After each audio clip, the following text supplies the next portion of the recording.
Now we are going live. Right. The session is over to you, Christy. Okay, Fida.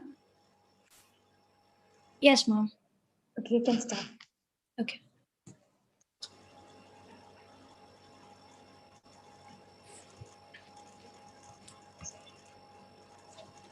Am I audible, ma'am? Yes, you're audible. Good morning to everyone present here. Myself, Fida Ali from first year MSc Psychology. Yoga, which means union in Sanskrit, is a group of physical, mental, and spiritual practices. It involves movement, meditation, and breathing techniques to promote mental and physical well being. Today, on 21st June, we celebrate as International Yoga Day, and this year's theme is Yoga at Home and Yoga with Family. The postgraduate Department of Psychology of Little Flower Institute of Social Science and Health is organizing a webinar on yoga defined and detailed. So without dragging any longer, I welcome our founder Jose Meloticochil CST, our educational counselor Father Bobby Pullolikil CST, our director Father Niju Talachira CST, our manager Father Johnson Muttatheti CST, and our beloved principal Dr. Benny Joseph, and our vice principal Father Sebin Chiramel CST. I'm extremely honored to welcome our guest of the day, Mr. Vivek Chandran VK, who is a yoga mentor and a trainer in Uttarakhand. He completed his graduation in BTech in Electronic and Communication from MAIS Kodamangalam, did his master's in yoga therapy from Syasa, Bangalore. His experience comprised of a year as an engineer in BSNL company, worked as an HR manager in gold mine in Africa, worked as a freelance teacher in Delhi, teaching social science, English, and science to high school. And presently, he is a freelance yoga teacher, philosopher, and a counselor for the past 3 years. So, with extreme honor, I welcome Mr. Vivek Chandran to enlighten us with his thoughts and experience. Welcome, sir. Thank you. Am I audible? Yes, sir, you are audible. Okay. Just give me a second. Let me.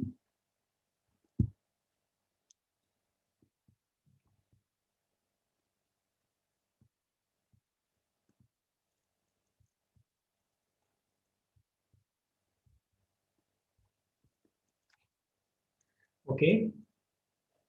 Let us start the session with the silent prayer.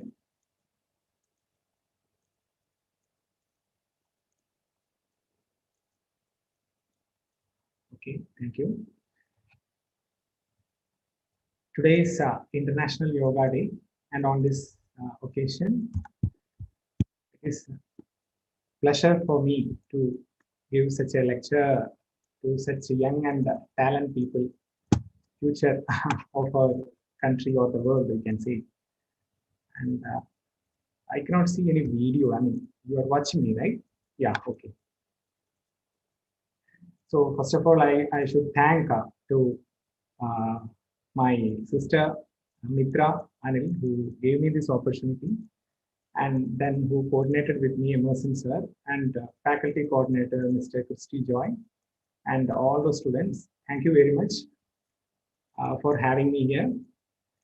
Now, the very theme is yoga defined and detailed. Yoga defined and detailed. Why I have chosen that theme is because there are a lot of myth regarding yoga. Okay, that means whenever the yoga word yoga comes, what is the picture you get in your mind? Just for confirmation, am I audible?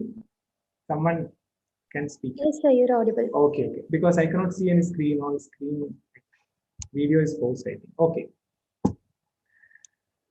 Yoga has carry a lot of misconception people having, especially when that yoga, someone say yoga, the picture comes. What are the pictures come? Some postures, some difficult postures, twisting and turning of the body, stretching. This is the popular culture we are getting, especially on International Yoga Day. That's what happening all over the world. people gathering at different institutions, different places, and they perform some postures. Okay, so yoga is much more than that. That is the intention of this webinar. Okay, so before that, a little thing I want to say about International Yoga Day. Why this day has been chosen? Why International Yoga Day on June 21st?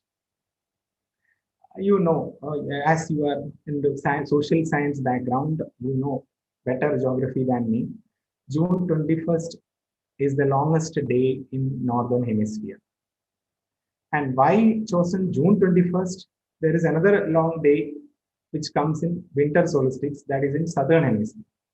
Most of the world population are residing in the Northern Hemisphere. That's why to get that popularity, June 21st has been chosen as International Yoga Day. Now comes to what I was beginning with. Yoga, the picture we get in our mind is of some postures and asana. Of course, yoga comprises that, but that is like just judging the book by its cover. You know, you cannot judge a book by its cover. If you are pointing towards only the postures and the health benefit of that, that is just giving an introduction of yoga. How that will be clear to you. Before that, in Yoga Shastra or Yogic science, how a human map is unraveling, that you must have an idea. And there is psychology department also. They have more idea regarding mind, how it's functioning. So Yoga Shastra says that this is the wisdom from Upanishad, Taittiriya Upanishad. Okay, there was a story going on. I'm not stretching into story because other things. Sorry for this casual because I want to show some asanas. That's why I have worn this dress. Otherwise, it should be formal. Anyway, so Yoga Shastra says that human being has 5 different layers of existence. So first layer, all of us know, that is our body. Now from that body, what are the other dimensions? Second thing, according to yoga, it says it is pranic body. That means energy body. So this body and energy comes in the physicality. Physics. Physics deal with the matter and energy. And you know, body is matter, energy. Okay, these are the physicality. Now, deeper than that, when we go, it reaches to metaphysical dimension. So even though we are living, most of us are hooked up to body level. We take care of our body very well. In fact, that's why when that picture, when someone say yoga, utter the word yoga, suddenly body shapes, all these things popping up. So what is the next level? Deeper than prana or more subtler than prana, pranic body. That is mind. Okay. And after that mind, you know, it is unorganized data. Okay. And there is something deeper than that, that is intellect, 4th layer. I'm not entering into that Sanskrit terms and all. I don't want to jargonize things. That's why I'm telling you very smoothly, like body, energy, then mind, intellect. Then there is a 5th dimension that is called pure consciousness, or in yogic terms, it says Ananda. Now, as we all are from Kerala, I can tell you a wonderful analogy in which you can connect. Okay, this is the model. You know, everyone knows coconut, right? Kerala, land of coconut. To take the coconut, coconut has outer thing that is called body. Then there is a shell, hard shell is coming energy. Then that is white pulp is there, that is mind. Then water is there, that is intellect. And what is pure consciousness, Ananda? Sweetness of that water, which no one can see or no one can explain.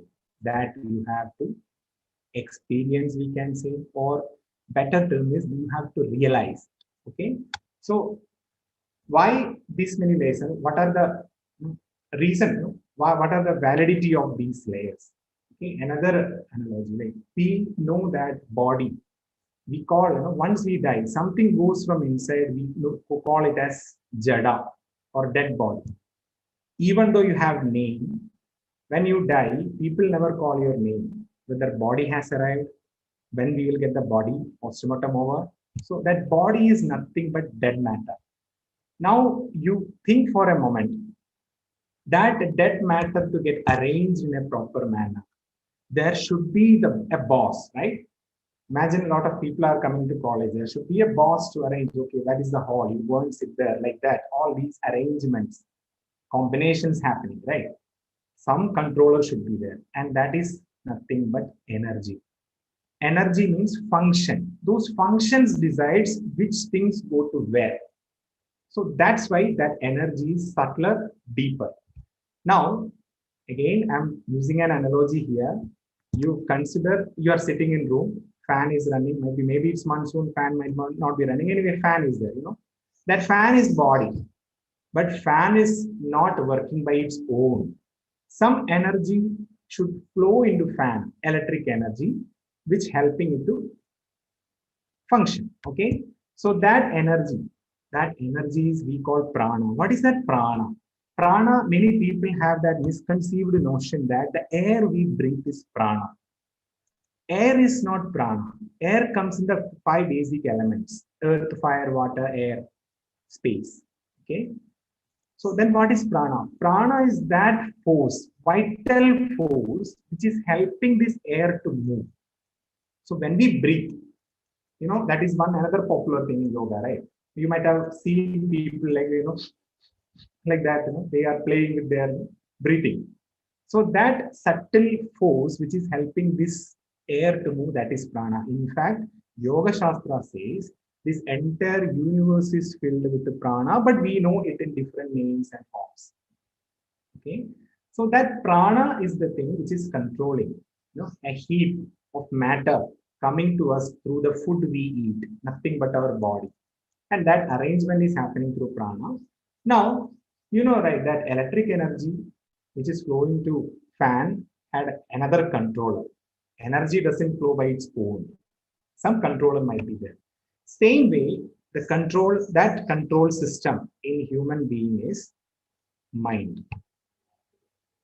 There lies the connection between mind and body according to Yoga Shastra. There is a layer energy between. So that's why anything happens to your mind, that is percolating to your body, and anything happen to your body, it is having an effect on mind. So this energy, there is change in energy variation, which is connecting. Okay. So the mind, what is that mind switch? Mind, mind always fluctuates. Mind always work between the binary. Okay, one second. Yeah. Mind works between the binary, good or bad, big or small, always fluctuating, right or wrong, all these things. Okay. So mind, just like the switch on and off, that is a function of mind. Mind is fluctuating. Then why we need to go deeper? How this is unraveling in front of us? Because we know that something to get clarity, it should have a settlement. We should be able to fix it. But body is always moving, matter always coming and going. In fact, in the field of science, scientists proved that each and every atom or molecule in our body changes every 7 years. It is keep on changing. Even while we are talking this interaction, some of the atoms are going out of your body. Some things are coming in. Same way, it going on and on and on. 7 years later, you are totally a new person. My God. If each and every atom goes out of your body, then how you can get that feeling like 7 years back when I was in school? Who says that? That is the thing we are seeking in the path of yoga.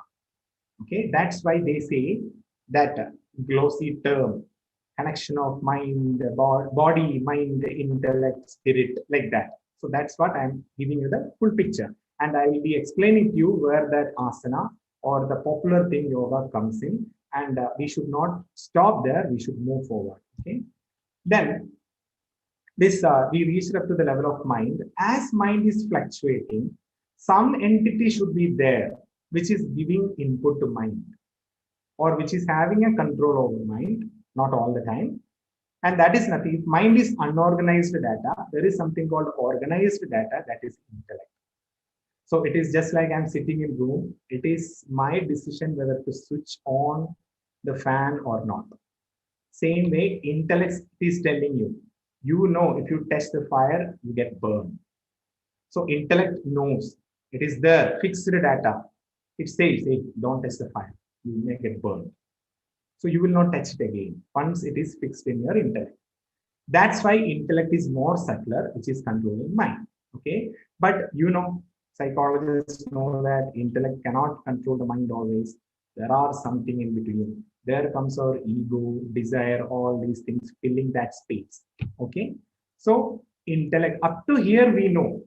Okay, at least idea like okay, my intellect we say, my mind we say, my energy, my body. But the question is, who is speaking that? When I say this is my mobile phone is outer thing, not inside me. My book, my mother, my name, all these things outer. So, of course, when I say my body, someone is speaking from inside. Who is that? When I say my mind, who is speaking that? My intellect, who is speaking that? That is what is known as spirit, and it is having different names, different concept in different religions or philosophies of the world. We are not entering into the intricacies of those things, but at least we should understand that there is something more subtler or that settled thing. While all other things are moving, body is in ever in flux. Energy, always, you know, right? Sometimes your energy is down, sometimes it is up. Mind fluctuating. You decide something in the morning, by evening you will be changing that. Intellect is growing. In childhood, you had less intellect. Now, slowly, through experience, memory, all these things, you are growing your intellect. So all these things are not settled. There is something settled in your mind, which is to witness the change. You should have a firm ground. You are watching river flowing because you are standing on a firm ground. Same way, inside us to the core, that is called spirit. Okay, and that in this Panchakosha, that means 5 layers, it is known as Ananda. Okay, now this is the 5 thing. Now I want to give it a little scientific explanation because we know it is very difficult for us to believe because we are those people who utilize our intellect and sense organs to get that input. If someone say to you, someone say something like without any proof or thing, you may say, what is the proof? How could I believe? Like that. That is there, and that is good. Okay. So here the scientific explanation for that spirit or that consciousness is that, you know, the field quantum physics, one of the finest theory put forward in the 20th century by none other than Max Planck. He is known as father of quantum physics. Okay, so that Max Planck says that at the subtle level of the universe, when you go deeper to the molecular level or atomic, not even molecular, to the subatomic level, electron, protons, neutrons, you know, you learned it in high school. Okay, so at that level, there some event happens if someone is witnessing it. So that doesn't mean that we have to take an electron microscope and we are witnessing it. No, that is not the point. That Max Planck says that that is consciousness. So if there is a consciousness witnessing this material thing, there are some changes happening. Just like a child who is afraid of her father, when the father come inside home after the office time, suddenly that child is taking a book and reading. Because of the presence of father, some change happened in the child. So that's what exactly happening at the subatomic level. Who says? I'm not saying it. Max Planck said that. And scientists have yet to prove those things. That's why we are not learning it as such, because it is debatable. Why? Because it is difficult to prove with your sense organs the activity at that subtle level, conscious level. Okay. Now, you imagine when a consciousness is witnessing something, some changes happen at the atomic level. Okay. From there, what we can understand? We have all those atoms in our body. So if there should be any change inside, it is That because that consciousness is inside, because of that there is change. See, when someone die, that consciousness is not there. This body will decay, right? There is no other life in it. So that consciousness presence is making a lot of impact. Okay, so it says that who is the boss? Consciousness is the boss. Matter comes later. It is not the other way around. If there is a bunch of matter, out of that consciousness is being made. No, it is not the case. So that shows that for a consciousness to survive, it doesn't need a brain or body. So this is such a vast field deeper. I'm not entering into that much deeper. So here comes the catch. How yoga differs from other set of practices like physical exercise or going to a gym, flexing your muscle, Zumba, all this activity, how it is changing. Okay, how it differs. The difference is when we do yoga, asana, or whatever practice, we are always taking care of this consciousness. So it is like someone say, to attain some posture, your consciousness should go to that area where we are giving exercise. So imagine you are making a shoulder movement. Okay, shoulder movement you are making. In that shoulder movement, we say, focus on your shoulder, deeply analyze. Yeah, you may be wondering what is there to focus, but yet the moment you give that focus to your shoulder, according to quantum physics, some changes, events are happening there. For your reference, I can say today you go to YouTube and search double slit experiment. You can note it down, double slit experiment. Double slit experiment is telling this particle's behavior when someone is witnessing it. That will open such a new area for you to go deeper and understand better the reality we are living in. Okay. So yoga has such deep meaning in our life, but we are there on the shell outer side and hovering around those areas, playing politics with it, injecting religion into it. Many people are misusing it, but it is such a pure wisdom which has the capacity to make our life better, no matter what we are doing, no matter in which position we are in, or which country or religion or politics you belong to. That is the beauty of it. Now, this is the base from which you have to understand you are dealing with such a great dimension thing. Don't ever have that, from today onwards, don't have that myth that yoga means only body movement and all. And yet, as we all are hooked up in our body by using our sense organ, in that sensual reality, I'll be telling some of the body thing also, which will make you okay. Something you got, okay? Now, the definition of yoga. There are some books, the scriptures, which is talking authentically about yoga. One of the things you might have heard as a general studies or something, Patanjali Yoga Sutra. Okay. Another thing is Bhagavad-Gita. Okay. When I say Bhagavad-Gita, do not ever carry that feeling that I am looking that book or telling about it in religious terms. As far as I am concerned, or many people concerned, Bhagavad-Gita is a psychology. How an ordinary person should behave or should deal with the difficulties or problem in life, or we can even say Bhagavad-Gita is a management book. How you can manage in difficult situations. It doesn't matter who you are. That's what Bhagavad-Gita says. So with that open mind, if you approach, you can understand in Bhagavad-Gita, each chapter is named after yoga.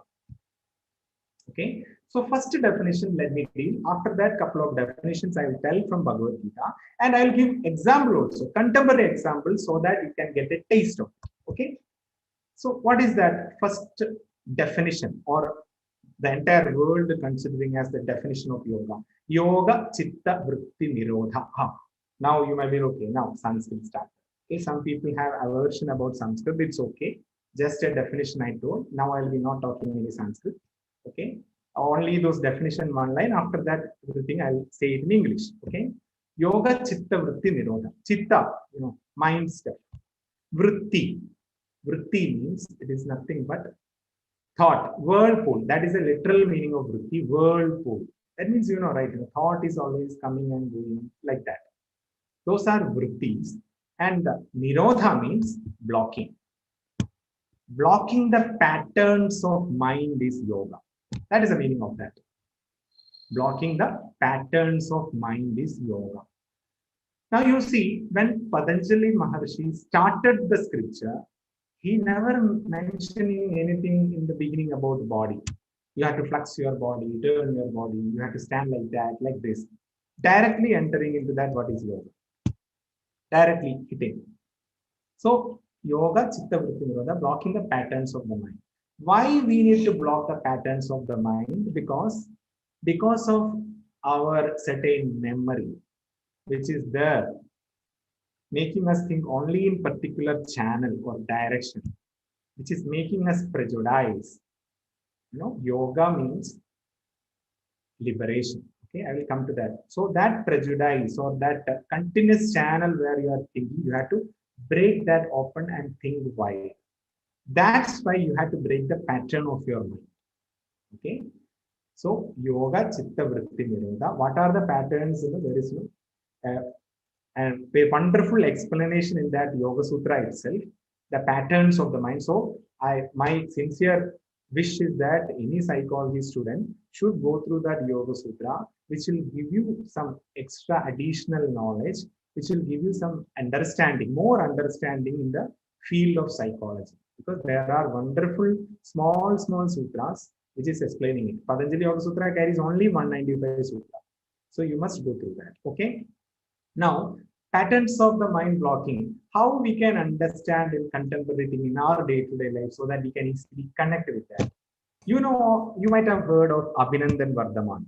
Abhinandan Vardhaman was a fighter pilot who fell in the territory of Pakistan 3 or 4 years back. When Pakistan was attacking India, this fighter pilot, in defense, fighting, fell in the territory of Pakistan, that big mustache guy.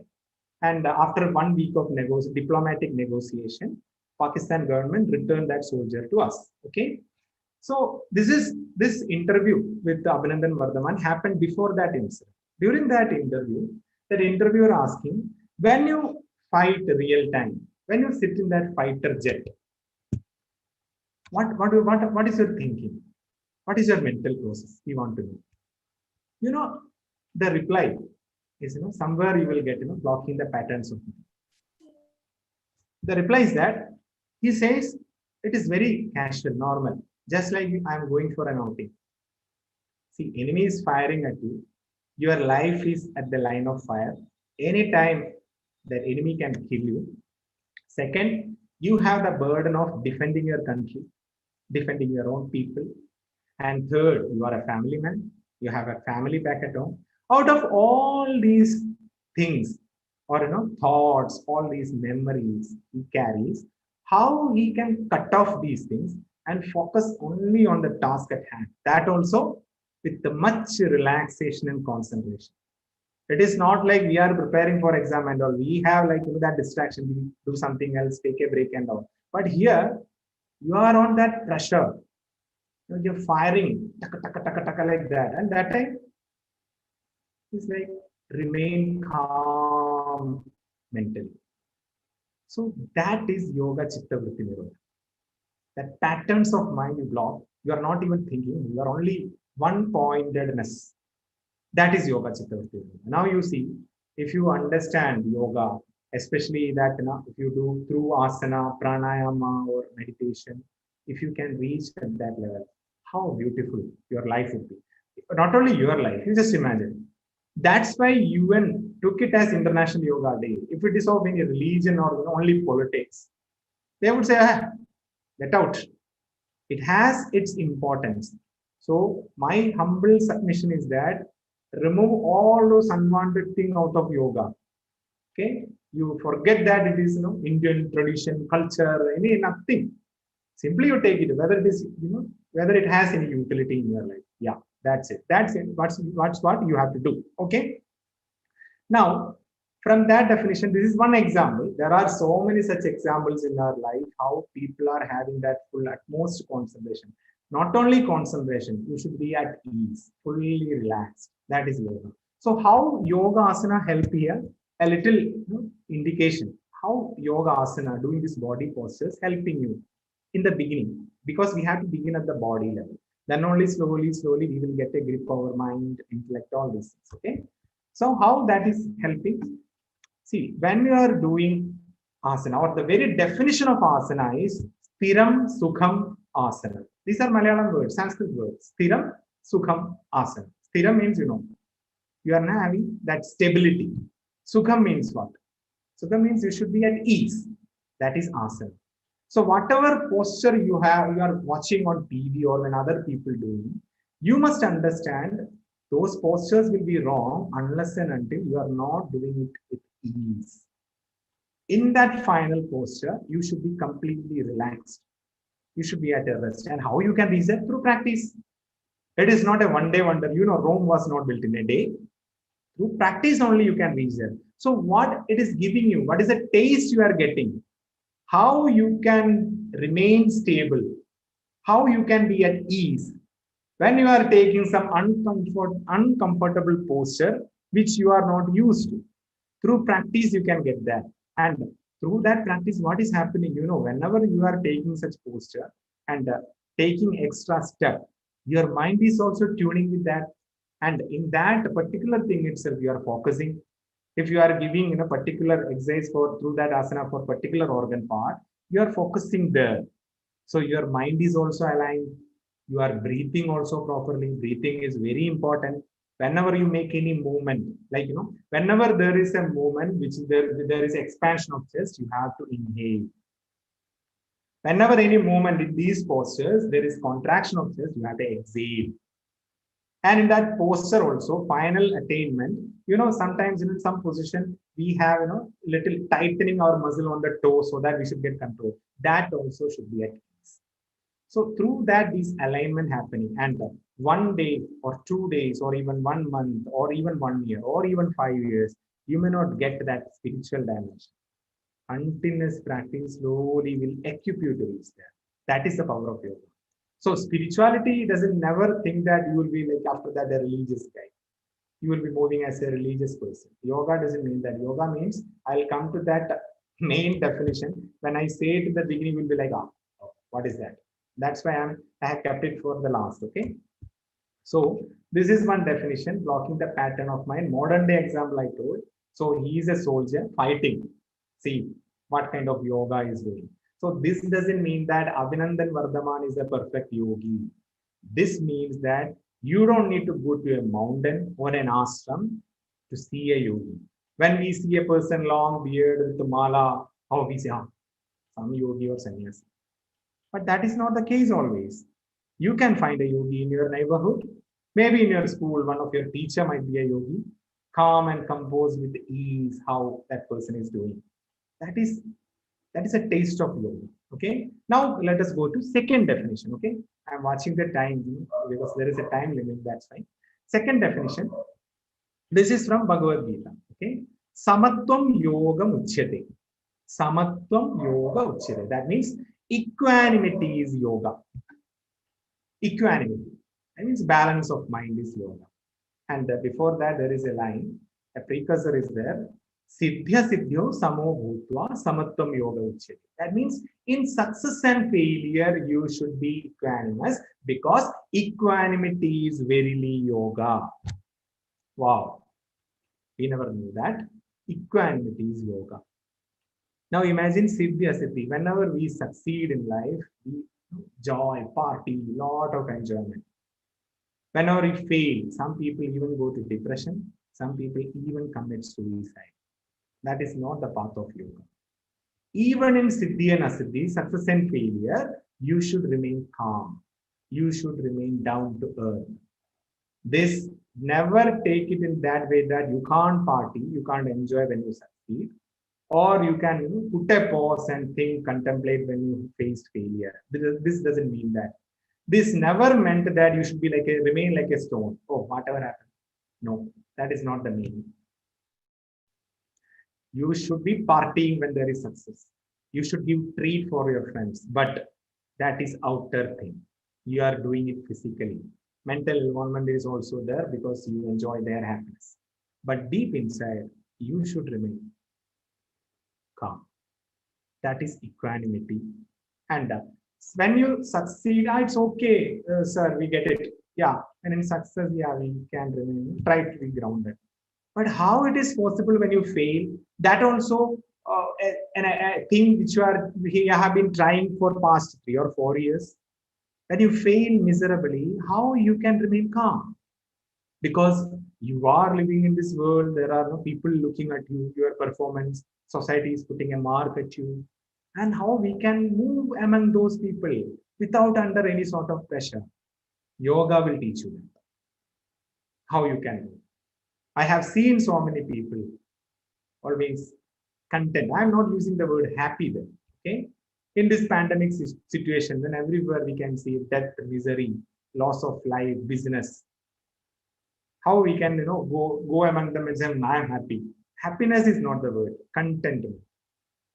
The exact word is ananda, bliss. There is no opposite word for ananda, but there is opposite word for happiness. The moment you are happy, you should understand that behind the curtain there is sorrow also. Happiness is there because of that pair of opposite called sorrow. Okay, Samatvam Yoga and modern day example to tell you, then only you will get a taste of it, right? Otherwise, you will be thinking it is only possible for some people who renounce worldly life and go to jungle and do tapas and no. Just take an example. Every one of you know one of the finest cricketer, Bharat Ratna award is Sachin Tendulkar. When Sachin Tendulkar hit his 100th century around 8 years back, there was a felicitation ceremony conducted in Mumbai. And you know who were in the audience? Most important people, celebrities in India. Like, that leader of opposition, Arun Jaitley, Amitabh Bachchan, Aishwarya Rai, Salman Khan, Amir Khan, Virat Kohli, all these people adorning the audience. Sachin was sitting in the front row with his wife. Every people coming on stage and praising Sachin like anything. Sachin, no one can beat Sachin's record. Sachin is such a great man. All these things going on. Sachin. Like that, he's sitting. And after that, there was an acceptance speech by Sachin. And when Sachin came, you know what was the first sentence he told? I'm just a person who knows how to hit a ball as hard as possible. That is the only skill I have. That is a trait of a yogi. That is equanimity. That is samatvam yoga muchyate. See, here, samatvam doesn't mean that when that richest man called Sachin for party, he didn't say, oh, I will not come for party because I know samatvam yoga muchyate. No. He went there, he attended the function, he behaved like an ordinary man, but when the first occasion got, he conveyed it. Every other thing went down. I mean, people were happy again. People glorify such a man. See that composure. How many of us has that? We are living in a world where, in a sense of competition, wild goose chase, rat race, we can say, trying to prove something. That everything is important. I am not negating all those aspects, but yoga will give you a different perspective where you can do the same thing what you are doing, but at a higher mental ability. Outcome or result of that is not going to harm you in any way. If you are succeeding, that will not give you that kind of arrogance. Yes, I am all our waste fellows. No. That's what very much needed in the contemporary world. Out of all trials and tribulations we have in this world, out of all miseries, if we can have that composure of mind, irrespective of the situation we are in, you just imagine how beautiful this world would be. That is the significance of International Day of Yoga. But I don't know how many people are conveying that. Samatvam yoga muchyate. Now, okay, sir, you told an example of a successful person. Tell me a failure. Let us see. You have to search in internet and name what I'm saying. Baby Haldar.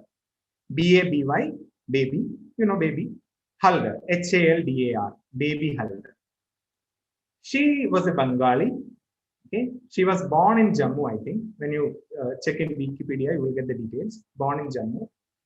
By the age of 29, she was a divorcee because of continuous physical, mental torture or abuse from her husband. She left her husband and 3 children she had by then at the age of 29, and she was on the street of Delhi. She doesn't know what to do next. And someone arranged a job means housemaid. She started working in a professor's home as a housemaid. So what's the duty? Cooking, cleaning, all these things. Okay.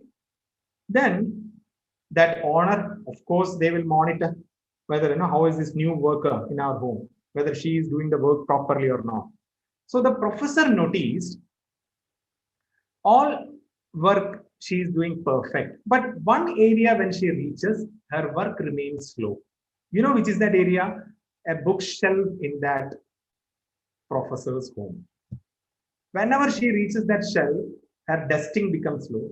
She carries each book like that as if she is getting some treasure or something. Then this professor went to her and asked, "Do you read?" Then suddenly she was caught by surprise. Oh my God, my boss noticed me. Very meekly she told, "Yes, sir, I can read." Then that professor told, "From today onwards, this shelf belongs to you also. Whenever you want, you come here, take any book of your choice and you can read. You don't need to ask permission." You know what happened after that? Even during the cooker's whistle, steam, she used to read. Second steam, okay, I have some time to read. So she started reading like that. She went, and now she's a critically acclaimed writer. After that, this professor himself told you should start writing, and first she wrote her autobiography. So the point is that at the age of 29, try to stand in her shoes. Try to empathize with her. What was going through her mind? Okay, and how she took care of her family in those difficult times, and how she could read, how she could follow that inner call, which is that correct attunement to her talent. Yoga help you there. Yoga will tell you who you are, what you want. And if you find that natural frequency of yours, it doesn't matter, entire world is standing against you, you will go ahead. Of course, it should not be any illegal or unethical thing. That is all. That is given. It is not like my inner talent is to make bomb. Okay, I will explode. No, that is not the thing we are saying here. The inner talent. Sometimes there will be pressure for you to become a doctor, but you want to dance. You want to be a dancer. So perfect attunement of your inner realm. What you want, yoga will tell you. Enough grip of that, enough clarity on that, how to move among these pulls and pressures. Okay. So there she maintained equanimity. Samatvam yoga uchyate. Okay. There are many definitions. We will deal one more definition. Why these definitions? I am inviting your attention to that metaphysical realm where it all matters. Even you can control your body if you can have control over your mind. Even you can cure any disease if you have that strong will. There are so many studies. You can refer in internet. The power of mind. And the final definition regarding yoga. Yoga karmasu kaushala. Yoga is skill in action. Yoga karmasu kaushala. Skill in action, dexterity in action. What is that? You should be very sharp in your work, very shrewd, very cunning. No, that is not the meaning. Skill in action means there are certain things, certain dimensions of that. One is renounce the fruit of action. Karma bhala tyaga, yoga says. Renounce the fruit of action. It is such a controversial thing. It is very difficult to understand. It needs a deal of explanation to make it understand very clearly. Wow. What is renouncing the fruit of action? What will happen to you when you remain like that? Now people will be wondering, renouncing the fruit of action means what? I'm working and I'm getting 50,000 salary. I should give it as charity. That's what you meant by renouncing the fruit of action? No. Renouncing the fruit of action means that you should not get attached to the fruit. You work properly. In fact, yoga is inviting your attention fully to the work on hand. And if you can give your full attention, your energy, your life blood to it, gains will be infinite. You may be working with an ayah. Definitely, we know if you are preparing for a competitive exam, we know this is our aspiration, that is the goal. Okay, fine. Now the task is at hand. You focus on that. Renounce the fruit of action. Detach yourself from the fruit of action during working. Otherwise, you will be daydreaming. A good quality of time, you will be daydreaming about the self. You are wasting your energy there, wasting your time there. Why can't you utilize that time and energy for the task at hand? That is the meaning of that. And second thing, any person who is fully focusing on his work or her work, how excellent that piece of work would be. If person is half mind on the goal, half thing on the work, there should be some missing in his work, right? So that is the meaning of renouncing the fruit of action.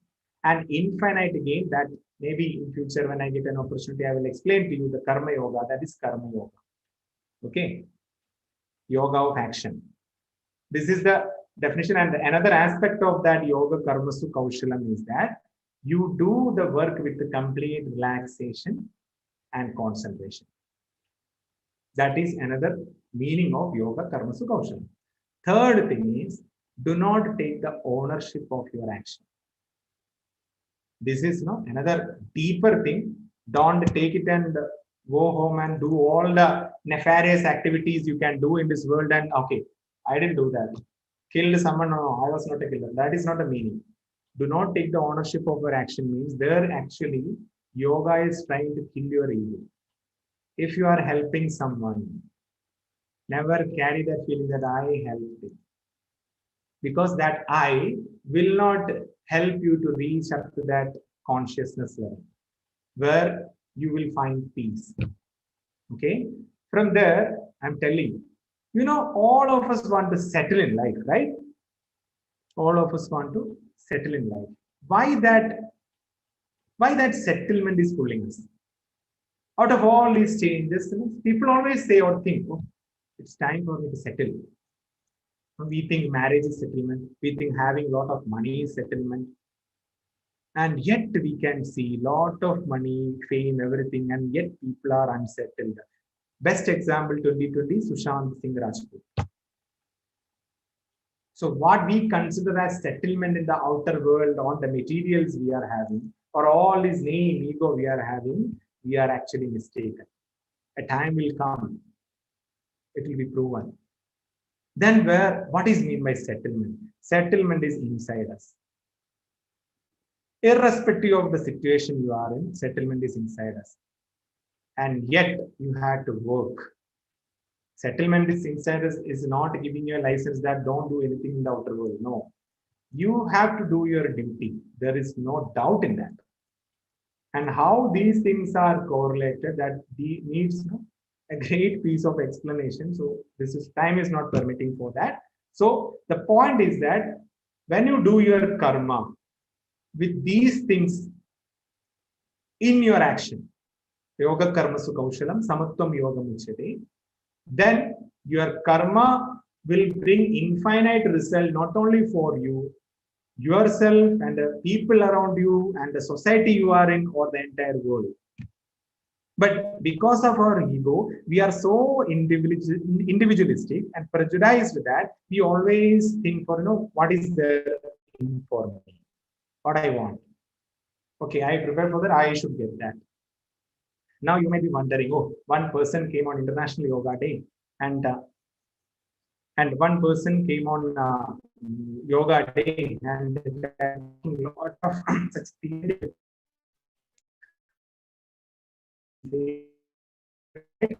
All the people are competitive, they are running behind something. Sorry. They are running behind something. So the point is that there are not many yogis. That's why I quoted some people, Sachin Tendulkar and all. They are very less in number. who understood the art of living. And it is your choice whether you want to be one. You know, have you visited any slum? I visited slum in Delhi. You can see happy people. I'm not telling all the people are happy.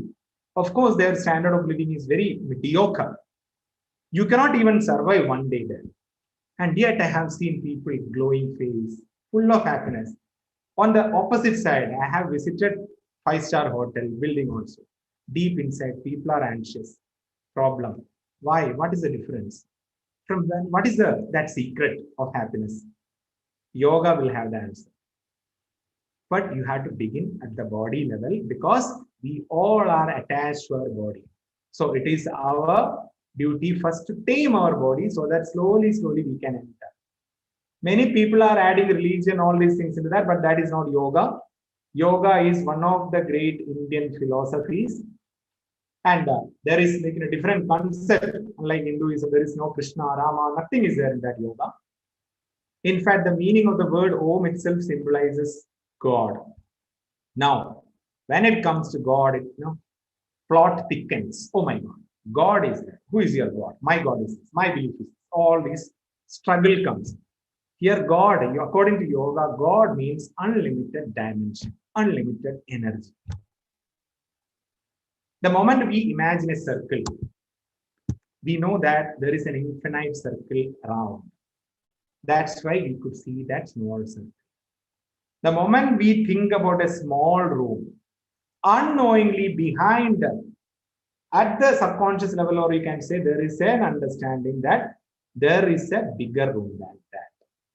So whatever is bigger, unlimited, that is God. And different religions gave it different name or different symbol so that ordinary people could connect. Okay, this is God. And now look at us. We are fighting over it. That is not the purpose. Every religion, every philosophy, the essence is liberation. But people are missing that point. Okay. So Om symbolizes God. Well, how? Because that carries the syllables A, O, Ma. All those words we utter, all those sounds we produce are the permutations and combinations of these three words A, O, Ma. How? A. It is coming from just open your mouth, it is A. It is like middle thing. O. Coming from the throat, that region, and flowing out. Then what is Ma? You are blocking it with your lips. So entire that sound producing thing over.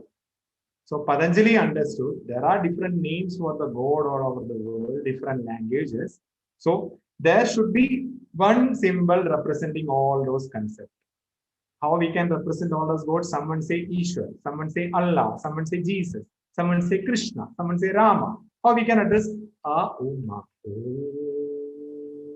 I didn't begin the prayer with Om because I know there are other religious communities here. They may mistook it. Even Ayush ministry advocated that we should not do any chanting or Surya Namaskara. Such a religious thing may give a misunderstanding to the people belong to other philosophies or religion that, oh, here we are injecting religion. Okay. So yoga doesn't have any religion. In fact, yoga is there to liberate yourself from our limited understanding to the unlimited dimension. There comes the final definition or the first definition which I wanted to say. Yoga means connecting your individual consciousness with that of the universal consciousness. Sir, can I take 10 minutes more? I'll wind up with showing some body exercise. Can someone respond? Yes, sir. Yes, sir. You can take it. Okay. So connecting the individual consciousness with the universal consciousness. Now I'll be, oh my God, individual consciousness. We don't know what is that. Universal consciousness. Is there a thing like that? Okay, to make you understand something, some indication I can say, even though I'm not going to address it entirely. Individual consciousness and universal consciousness. You know, as an individual, we are here thinking, living individual, right? You just project outward. What you can see stars, sky. Where is the end? Have you ever wondered? Where is the end? Where it is going? Is there a boundary? So how far you can extend, how far you can project? We don't have answer. Same way, we think that, okay, the world is this big. Have you ever thought what is inside? Have you ever projected inside? Do you think you are lesser? Do you think you are different? Yeah, of course, we all think we are different. She is Sindhu, she is Raju, she is some Amina, like that. But inside also, when you go to subtler level, where is the end? Is there an end? So it doesn't matter you project infinitely or you go to the subtler small dimension, the essence is same. Where you reach void. Out of all these material energy, you go inside void, nothingness, silence. When you project also, that also happens, right? So everywhere it is the same essence.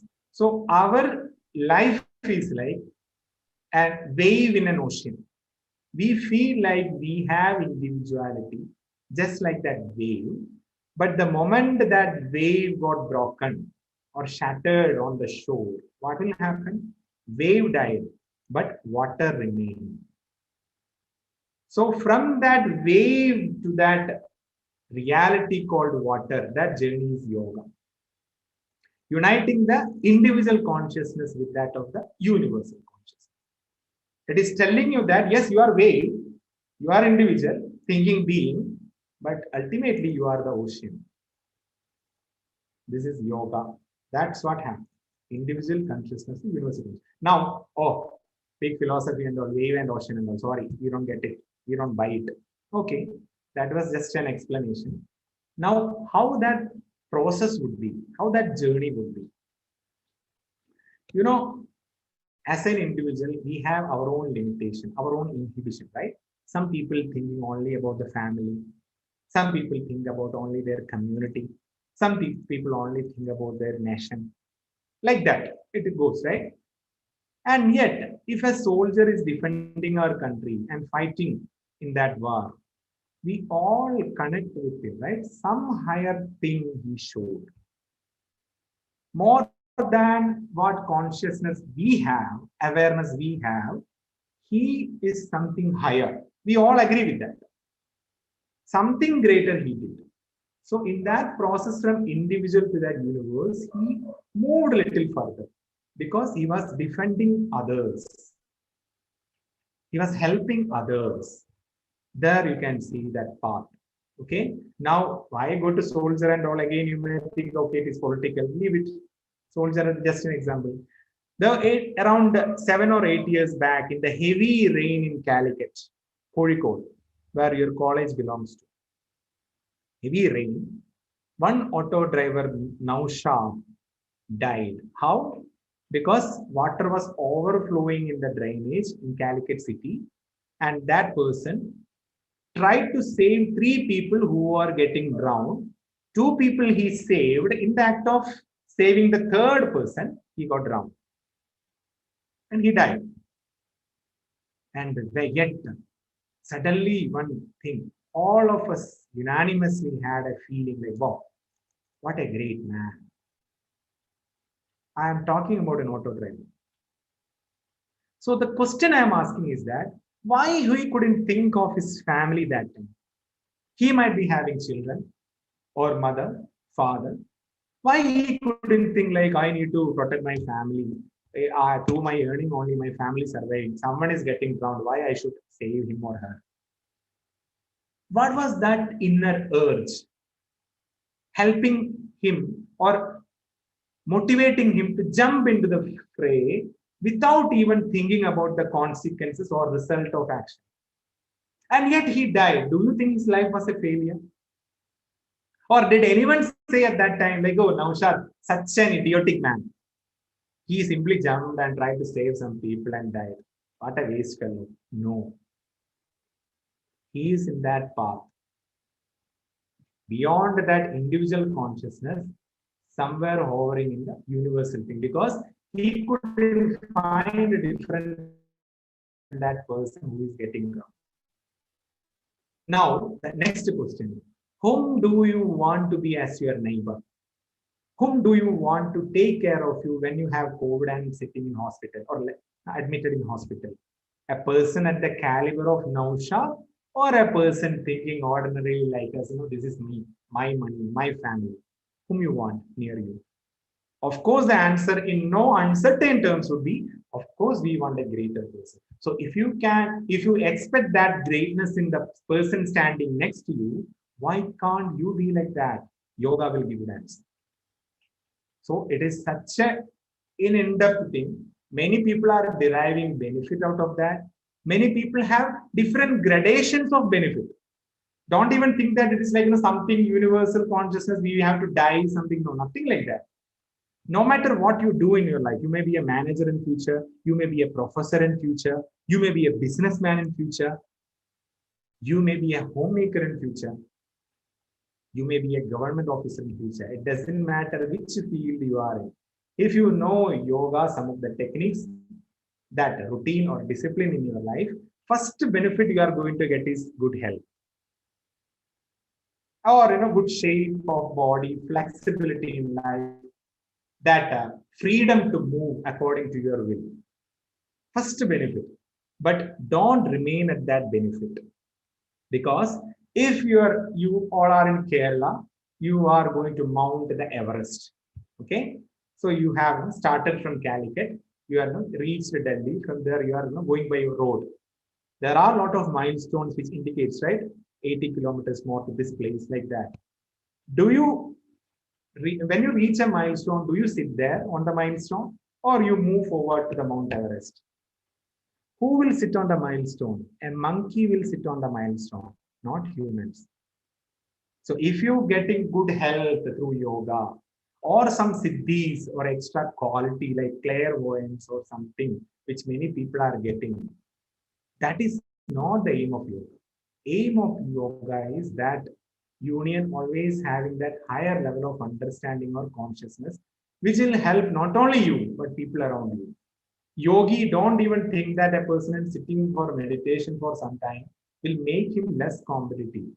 He will be the best competitive man in the town if he does the thing properly.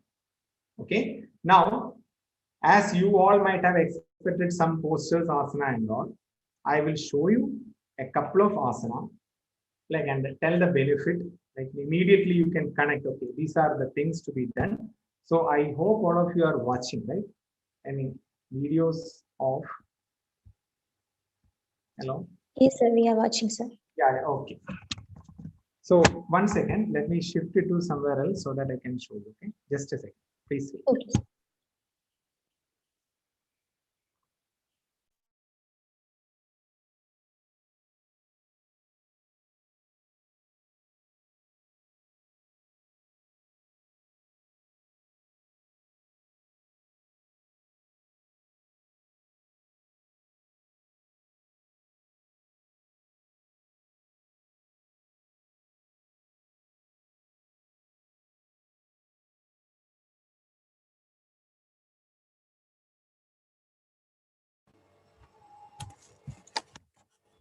Yes, you can all watch me, right? Yes, sir. We can. Okay. So first I will show you triangle pose or trikonasana. Okay. How that posture is there in the logo you created regarding yoga defined and detailed. I will show you that posture, then I will come and explain. Okay.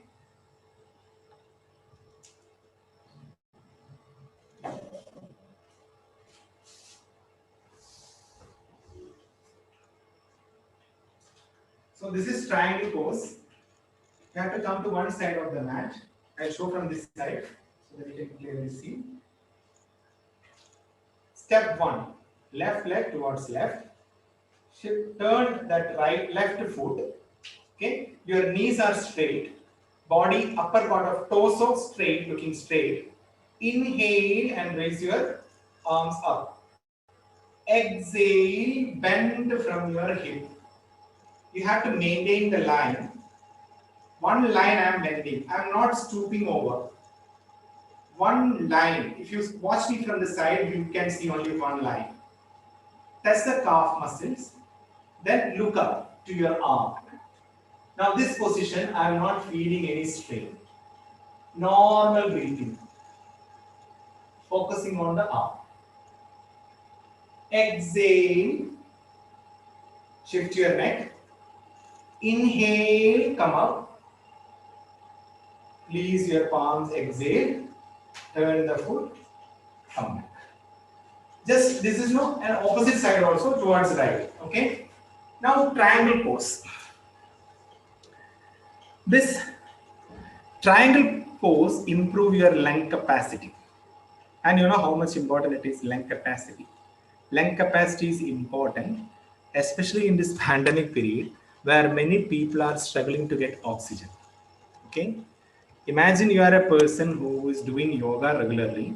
Your lung is perfect. Even if corona comes, it will be confused. Oh my God, this much area I need to clear out. It's very difficult. Like that. I'm a COVID survivor myself. I didn't consult any doctor. Through that conscious breathing practice, or because of I was doing yoga, symptoms were mild and I managed it properly. From that experience also I am speaking. So I don't have any fear, or I'm not afraid regarding the third wave or fourth wave. Let it come. I will see it. Okay. Only because, not because of my physical ability, but mental ability also of this deeper understanding. Okay. So this will improve your lung capacity. Next, this will make your muscles stronger, especially thigh region, and your calf muscles will become stronger. And this will make your spinal cord flexible, that spine region.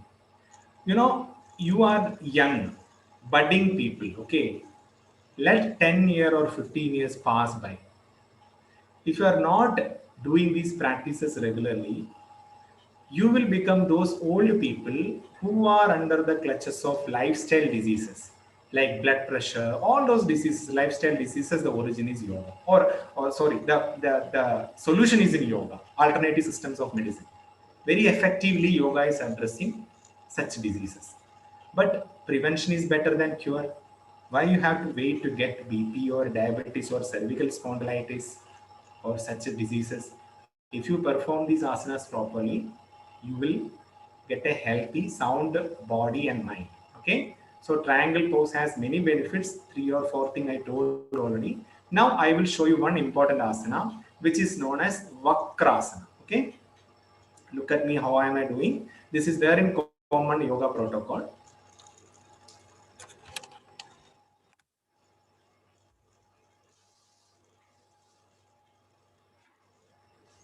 You have to leg straight, you know, like in olden days, older ladies used to sit like this, back straight, legs straight, this position.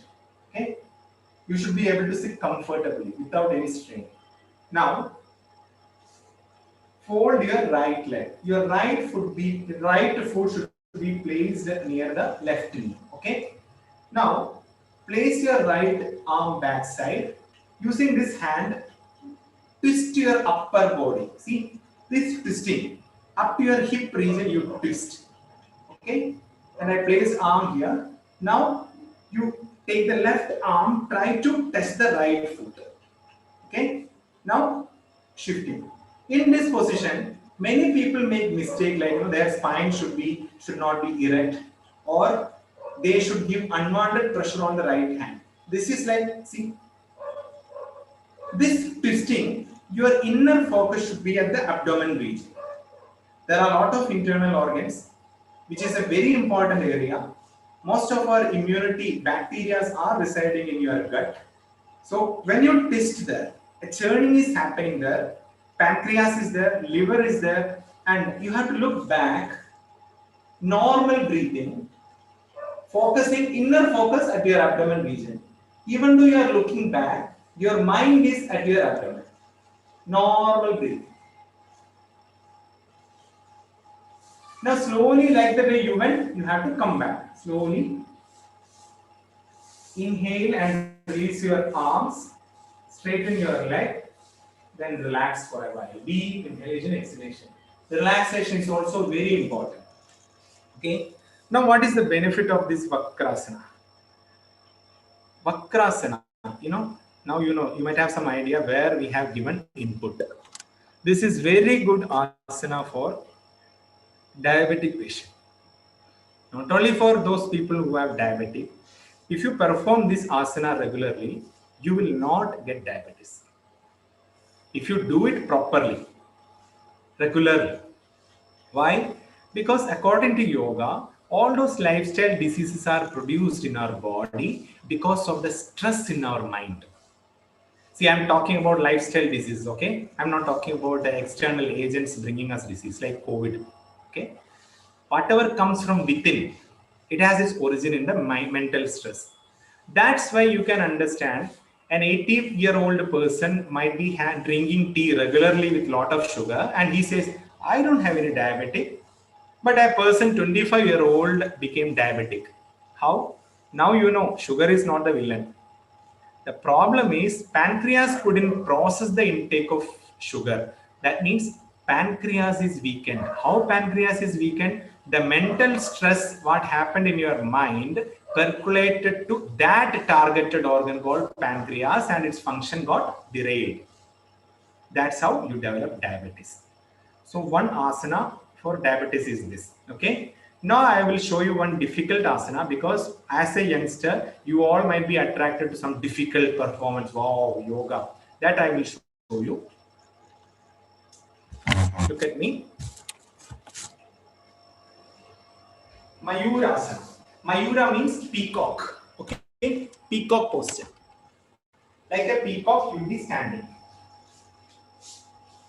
Place your palms like this and you focus on your abdomen.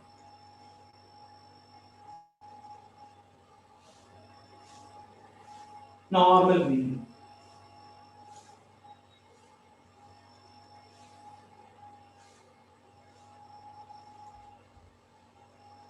Slowly come back. As youngsters, I showed you this asana so that you all get wow, that feeling.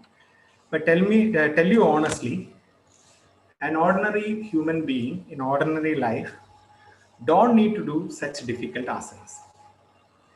There are around 40, 45, 50 asanas, like I showed earlier, Trikonasana and all. Many people can do. What you need is proper input to your each organ, body, joints, muscles, etc., which any people can do. That set of practice is there. But who is interested to take it up to the next level body? Say, for example, they want to participate in Olympics, they want to join circus, movie star like Allu Arjun, they want to dance. Such people can go for that extra practices. Otherwise, in normal day-to-day life, you have to stick with, in common yoga protocol, when you analyze, you can see those asanas anybody can do, because it's happening world over, right? Now, these are the practices, and the benefit of Mayurasana is, giving pressure to your abdomen region again. Again, very good for diabetes, all those internal organ here. Not only that, it will give strong arm muscles, shoulder muscles, huge power you need. Your leg also straightened, all the muscles are stretching. And how this is helping, you are doing lot of things in your life. You might be thinking, okay, I am going for a walk half an hour, I'm cycling and all, and yet you are finding a lot of problem with different organs internally as well as externally. So you might be wondering what happened. Do you twist your abdomen on any time during day? Yeah, some people might be dancing and all. I'm not talking about those people, ordinary people. Normally we move our hands like and all, but have you twisted your stomach like that in Vakrasana? If you twist that area also getting benefit, you will not get tummy, you will not be obese, you will not have this problem which is affecting internal organ. Okay, 1 second.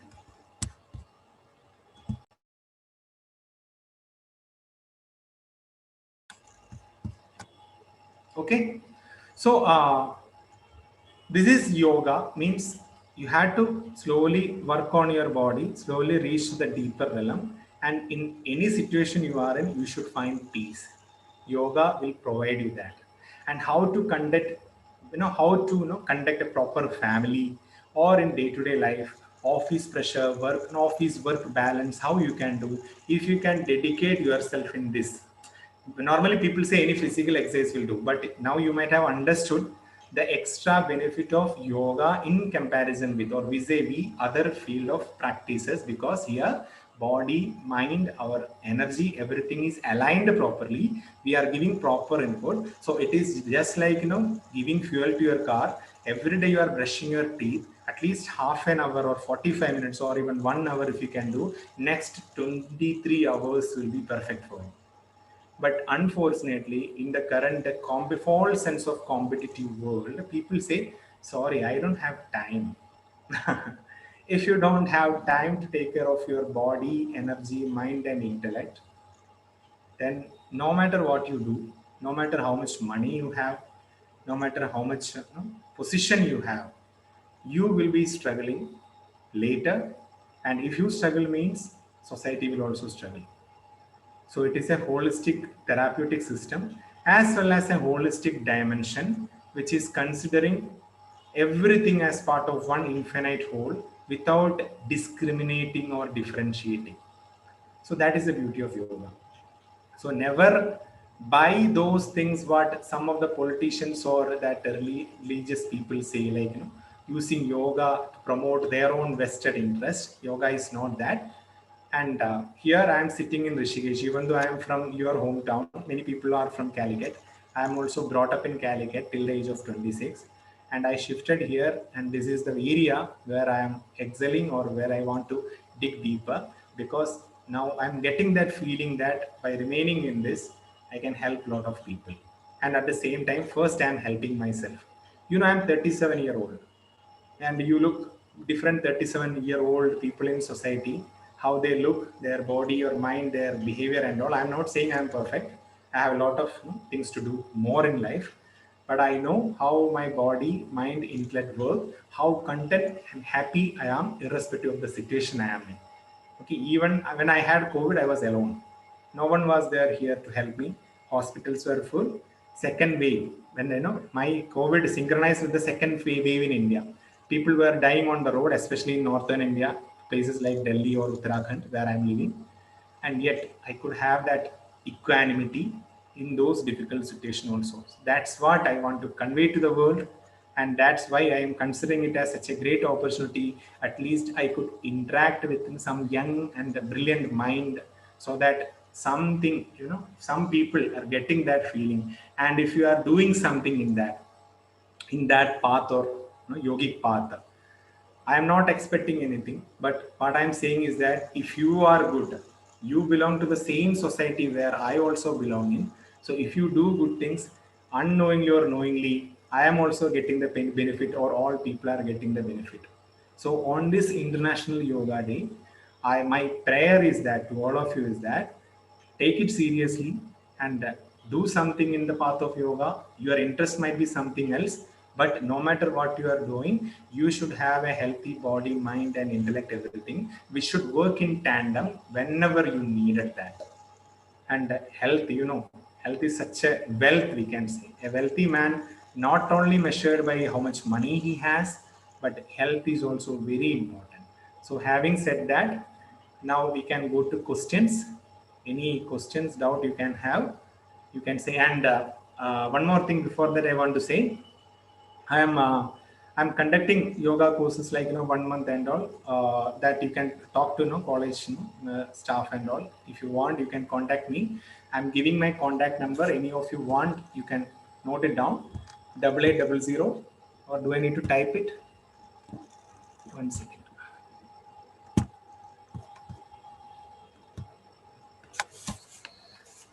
8800485817.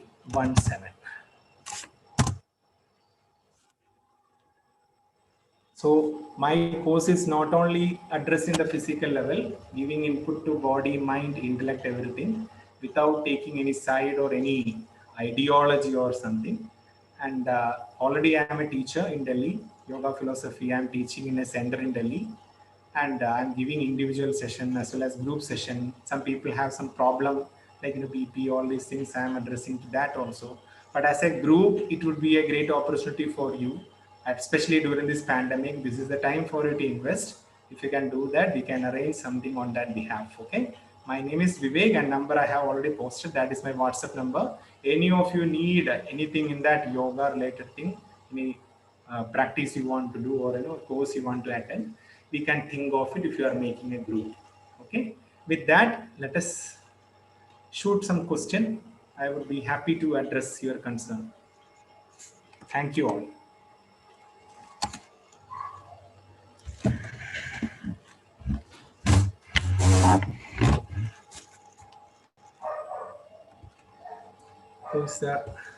No questions. If you want, you can ask in Malayalam also. My professor told that I should give in English. And the last slide Malayalam parayu.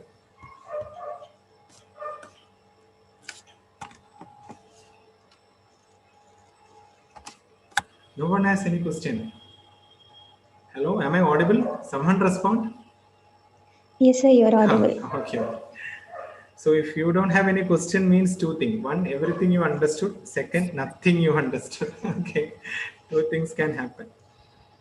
I know all videos are off nowadays. Lot of trolls are coming. People switching off video and what and all they are doing. I expect the same here also.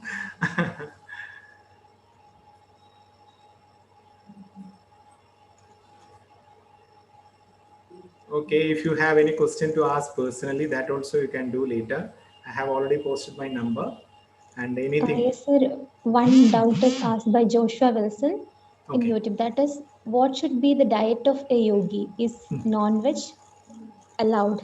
Okay, fantastic question. This question I should expect from Malabar region, where the paradise of non-veggies, right? Okay. See, simply I can tell, whatever suits your body, you eat. Sorry, mute is okay. It is as simple as that. Whatever suits your body, you eat. No one can tell you this food is wrong, that food is right. Okay. There is a lot of politics in it, meaning also associated with it. Having said that, I can tell you what I noticed in my life is that people belonging to coastal area, take an example, okay? People belong to coastal area, especially Malabar region. If they consume fish, that is going through their body as vegetable. No, like, you will not feel any tiredness, any sometimes, some food you eat, it will take you down. You feel dull. But fish going very smoothly, and there are not any bad effects if you are eating fish. Okay. Now comes to non-veg, like another mutton, beef, chicken, etc. Okay. You analyze yourself when you're eating. Especially in your age, young age and all, people don't analyze because now it is in a body is working perfect. It is like a new car. First servicing over. After that, how it will be going. Full performance. That is what you are. So you may not get it, what is creating harm in you, but you have to understand, deeply analyze whether it is suitable. Okay. Now another thing I can tell, even I asked this question, okay, to my yoga guru. Earlier days, people used to live like hunter-gatherers. They used to go for hunting in the jungle. Whatever they go, they eat. So how can you say that vegetarianism we should promote? Because if that was the problem, we shouldn't be here in this form civilization. Then that guru told, if you are a hunter, you eat. If you hunt, you eat. Or another side, if you can kill an animal, you eat. So to tell you honestly, I cannot kill a chicken. I had a lot of this food. I ate beef, I ate mutton, chicken, all these things I had one time when I was of your age. But very lately I understood that is not suitable for my body. It has no morality or religion associated with it. This is dharma. This is the essence. What is suitable for my body, I have to eat. So when I closer analysis, I understood I cannot kill a chicken. I cannot kill a hen or cock. I cannot kill a cow or whatever, buffalo or whatever. I cannot kill a god. Then, okay, if I can kill, I have that to eat. But as the civilization advanced, someone is killing, processing something and putting in front of us and we are eating. But Junk food, all these things are another major contributor for the lifestyle diseases. Best example is not Calicut, not India, America, which is boasting itself as the most powerful nation on this earth. You can see there are people under huge amount of onslaught of lifestyle diseases. 30% of the Americans have irritable bowel syndrome. 30-40% of the people couldn't even sleep if they are not taking any psychic drug. So food is having a major role here. So no one can tell you what to eat, not to eat. You analyze. Slowly, if you are not able to analyze now, you will reach to there. You see your old generation, parents, how they are eating. Can they eat all the things they want now? No. So right now you enjoy, but at the same time analyze what you are eating. And there are methods to eat and all that I tell in my course, yoga. Don't think that it's only physical practice. No, I'll be talking about yogic diet. I'll be telling about the different benefits of asana, who should do, who should not do, and making you do pranayama with the scientific meaning behind it. All these things I'll be explaining, and philosophy also, like how you can do karma yoga. Many people approach me for counseling. I don't name it as counseling because I don't put a name, I don't put a board, just like a love talk, we can say. Like many people, they simply contact me. I don't advertise, and they are getting like a solution. So that is the thing of non-vegetarian. Even today, I eat fish. Not here in Rishikesh, fish is not available. When I come home, like Calicut, if there is fish, I eat. But yoga means you should not have craving for fish. 1 year, if I am staying here, I never miss fish. It's okay. Fish is good. That is the level of equanimity of yoga, balance of mind. If I sit here and thinking about fish at Calicut, my mind is diverted. I cannot do the work on hand. So that different dimensions are there. So I think I hope I understood the question. Any other question? Yeah, a lot of questions are there. I would love to answer everything. How yoga affects? Yeah, you can please. Who is the coordinator? You can tell. Hello. Yeah, I'll proceed. How Yes, sir. yoga? The next question was how yoga affect the chemistry of nervous system? Yeah. See, nervous system, I'll tell you. I told the connection between prana and mind, how it is affecting. It is like, to tell you one example. You are going to attend an interview. Okay. You might have heard this, right? Just before entering the hall, take a deep breath. Why you are taking deep breath? What is happening there? Suddenly, some energy, some awareness, some sort of boost you getting, gaining confidence. So yoga commentary says that prana or that energy is creating channels in your brain. Normally we think in certain pattern, the way we have been brought up, the culture where we belong to, the country where we belong to. There is a pattern for that, but that is not the only pattern. So to break that pattern, to come out of that well where you are living as a frog, pranayama help you in that. It will affect the change in blood circulation. Okay, if you are doing some inverted postures and all, blood is flowing to the brain. It is activating so many nerves which otherwise dormant. See, in the beginning, some of you might have noticed rubbing this palm and placing on your eyes. Some of you might have noticed. I didn't make you do that because this here I want to break the myth. That's why. So when you are heating something up, some energy, and there is other meaning also, energy points are there. When you place it here, that is affecting the nerve. There are a lot of nerves here, endings here, affecting the nerve, activating the nerve, your vision, your understanding, everything become better performing. So that's why in the beginning, after one prayer, putting the and then we are sitting in the class. Okay. This is one way. So pranayama, that prana making channels in the brain circuit. So you will be going through the uncharted territory where your performance will be high. So now you might be wondering, we are sitting in the local area and all telling, world is moving. You are talking about prana and all. Have you noticed the football team or, big sports personalities? They are doing all these things. Do you know that? Chelsea football team, there is a yoga trainer.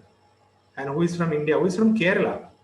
There was an article came around 6 months back in newspaper, some Malayalam newspaper, how as a yoga trainer, he reached Chelsea and he's training football players. So he noticed whenever they are on the field, how they are, succumb to the pressure. Someone will be agitating, someone will be having angry. If one person commit foul, they will be like that. So he do this mind mapping everything. Then he devise, which pranayama to do, which asana to do, meditation. In that meditation, you are, it is all internal game then.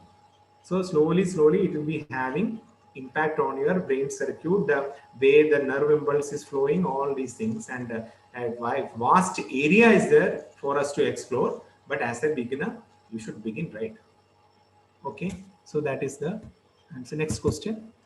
Okay, so thank you so much. The next question is, what is the logic behind mindfulness meditation? Mindfulness meditation. Okay, logic behind mindfulness meditation. See, mindfulness meditation. See, different names are there for different kind of meditation according to the temperament or inclination of the people or that parampara, that lineage they came from. Okay, different techniques, different yogis have incorporated. To tell you honestly, I don't have knowledge of all the meditation techniques. If I say that, I'll be lying. Okay, that's why I'm being honest. It is just like I'm a doctor, and what is your specialization? I'm an orthopediatrician. Okay, and if you are asking me something related to neurology, how can I answer? Okay, and yet I will tell you some idea about meditation. There is something called transcendental meditation or such meditation. They've already proven that out of a population, imagine in your area, there are like, say, for example, in Calicut, there are 30 lakh people, 30 lakh, okay, or 3 million people. In that 3 million people, if you take 1% of the population and make them do meditation, that effect will be there in the other population also. Already study conducted. I don't remember the exact study. I learned it in my university. That study says that some area where there is a lot of crime, they made people, 1% of the people, not the criminals, 1% of people made and sit and meditated. And next statistical data showed after some months that crime reduced. They repeated that again. Crime is reducing. So that means mindfulness meditation. Do you think only mind means only remaining in body? There is something called cosmic mind. Telepathy, all these things, how it is working. Pranic healing, okay, Reiki, how this is working at the mental level. And yet we need to give some scientific validity for that proof and all, and yet there are some people who are working at that level and bringing result also. Unless and until you don't see magic, you don't believe. I have seen such people. Wow, pranic, Reiki. But the problem, what is that many touts are there, many frauds are there. That is there in any field, right? You go to a hospital, modern medicine hospital. Do you think all the doctors will treat you the same? Some doctors will kill you by giving medicine. So same way that is there in yoga also. In the field of spirituality, there are so many such people. That is this confusion among people. Oh, look at that Baba, he is like that. Look at this Baba, he is like that. Yoga is wrong. How? Do not throw the baby with the bath water. You can throw the water if it is hot. Don't throw the baby. That it has nothing to do with yoga. So meditation, if you do that, that will happen. Mindfulness means what? Your mind is distracted, here and there, always, right? Meditation in the path, if you proceed little further, mindfulness means that, where your hand is reaching everything, in alignment in one, mind is fully on that. It is like, you can say, that story you remember, Arjuna had to, arrow a bird. That was a test given by Guru. Then Guru is asking, what do you see? Other people, they told, I can see mountain, I can see Guru. What Arjuna said? I see only the eye of the parrot, mindfulness, not fluctuating to the spot. So meditation, different techniques are there. In Patanjali Yoga Sutra, it is there. That means you had to choose an object of meditation, because as a beginner, we need something to stand on. Mind needs something. That's the technique behind it. So meditation is that, and you will get some idea, more idea. That course, what I am giving, morning, evening, I am having sessions and all. If you are interested, you can ping me. Okay, next question. So the next question is, how yoga reciprocate in one's behavior? One's behavior. Yoga has everything to do with one's behavior. To tell you simply, like, there are different streams of yoga which I haven't dealt with now: Karma Yoga, Bhakti Yoga, Raja Yoga, Jnana Yoga, that I'm not explaining anyway. But if you have some better understanding about your life, or your individuality, the inner core, at least some people have intellectual idea, some people work on it, some people pure devotion they show, some people through their work they realize that. So if you move in that path, there will be definitely behavioral changes. Psychology says that it's very difficult to change a person's behavior after the age of 25, right? Because personality is very difficult to change. And yet, when you do yoga, I myself experienced. I can quote other people, see, look at that person, how behavior change. But I have to say, what is my experience, right? In the past 4 years, when I started doing yoga, lot of changes. Like, deeper meaning, in my family, something happening, why it is happening. Or, there will be some politics, dirty politics going on between, among relatives and all. Then I could look at that at a different level. 4 years back, I used to react in an agitated manner, not agitate, nor not being angry at those people. In my individual level, when I sit in room alone, when such things are happening around, I was look at, that person is like that. I used to talk to my own close friends, relatives and all. See, that person, that is not right, wrong. See, or some politics happening outside, some issue going on, agitating mind, some weird behavior I used to show. But when I did yoga, slowly, that mindfulness will come. You are performing asana, you are doing pranayama, you are doing meditation. Slowly, to the cellular level, there will be change. Now, I have peace of mind. Even during pandemic, never ever I was under any kind of pressure. And don't think that I don't have my own struggle. Means outside struggle. There were some times where income was less, not getting money properly, or I was alone during COVID here, far away from my family. My parents are back at home. What would happen to them? Whether I will be able to see them?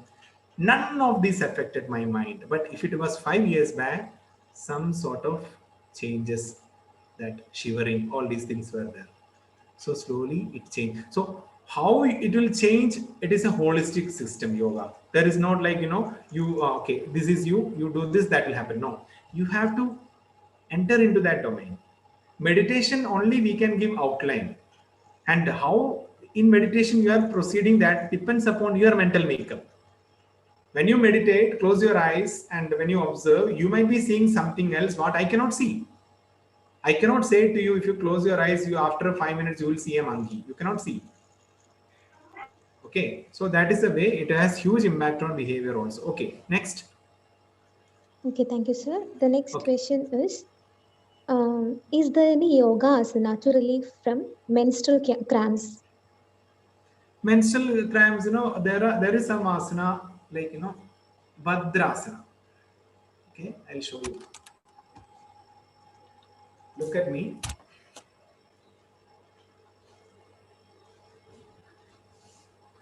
You have to sit like this, okay?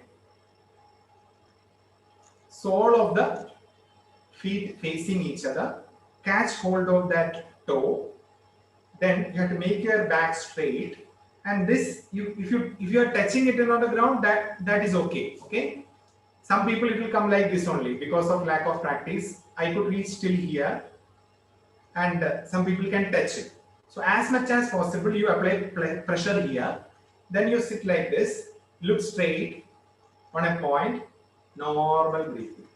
Initially, it will be difficult because you are not used to it, right? It will be very tough for you. Okay. So normal breathing, deep inhalation, exhalation, look at a point. This posture will help you in during menstrual cycle, the difficulties, problems you are having. It has huge impact. And there are so many other techniques like menstrual problem and all, some asana. I give some module and all, what are the things to do. If you perform that will be having impact, and it is tested one. Scientific studies are happening in this.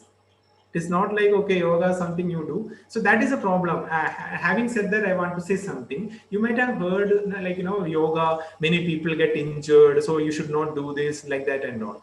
See, if a person clearly don't know what are the things to advise, what asana should not do, if such people deal yoga, definitely there will be problem.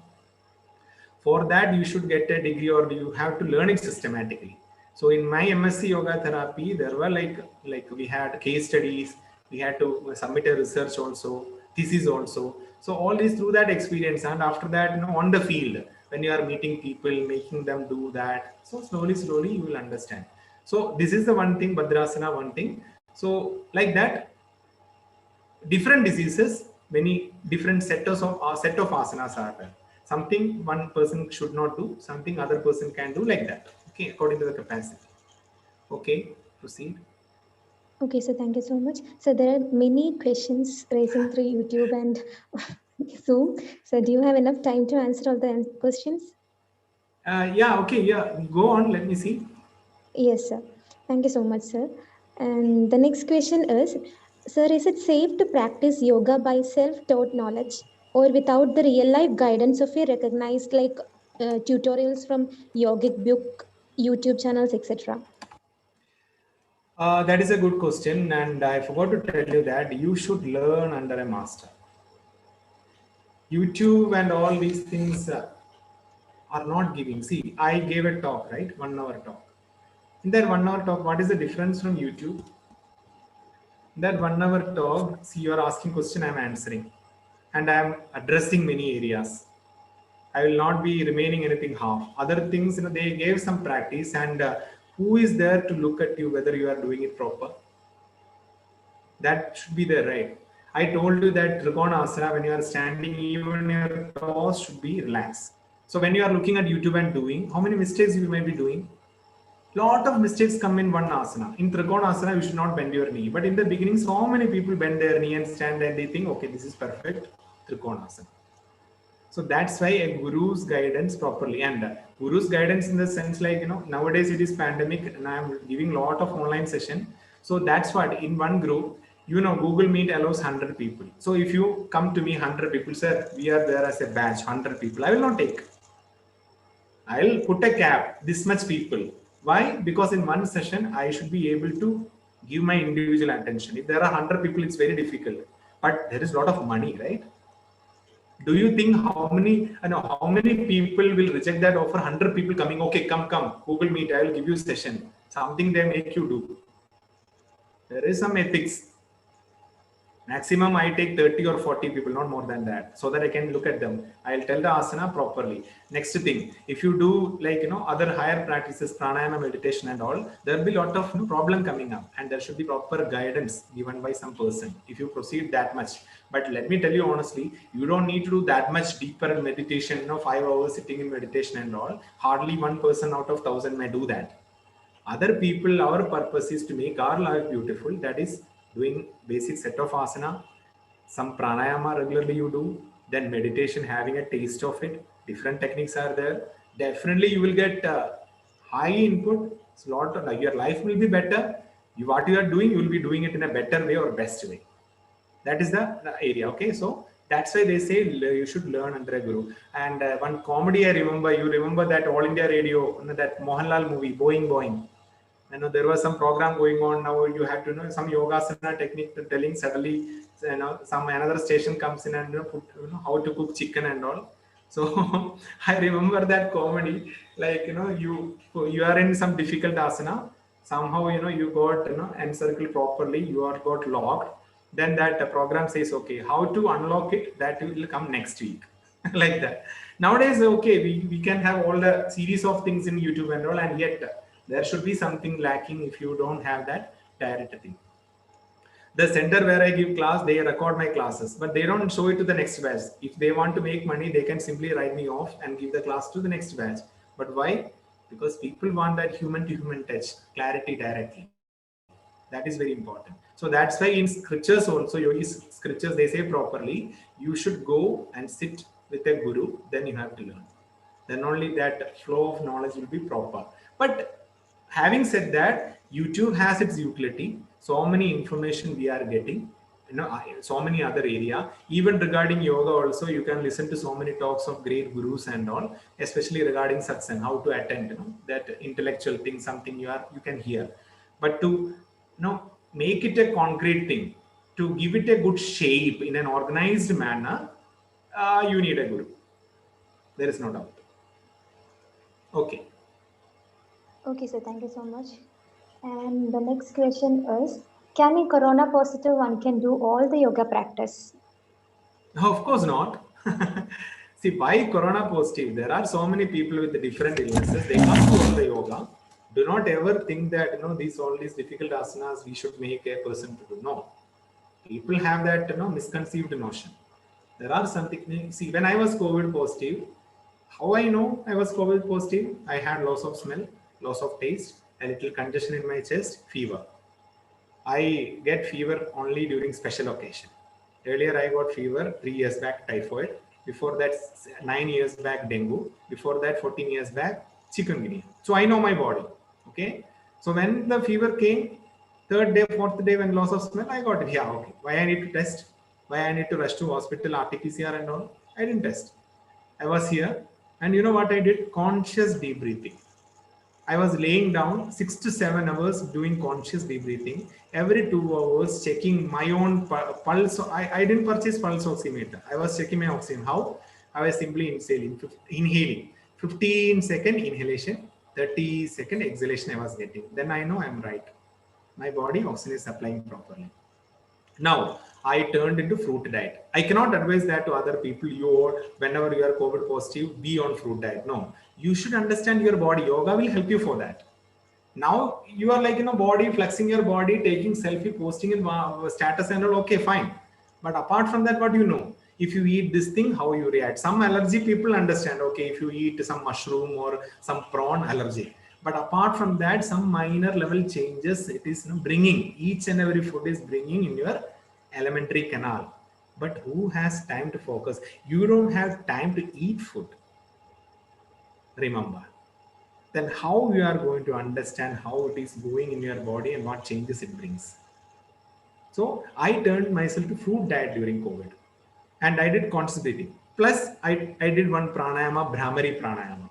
Brahmari Pranayama is that pranayama which will produce nitrogen oxide in your lungs, scientifically proven, NO2. And that, what it does, it expand your chest. It will reduce inflammation.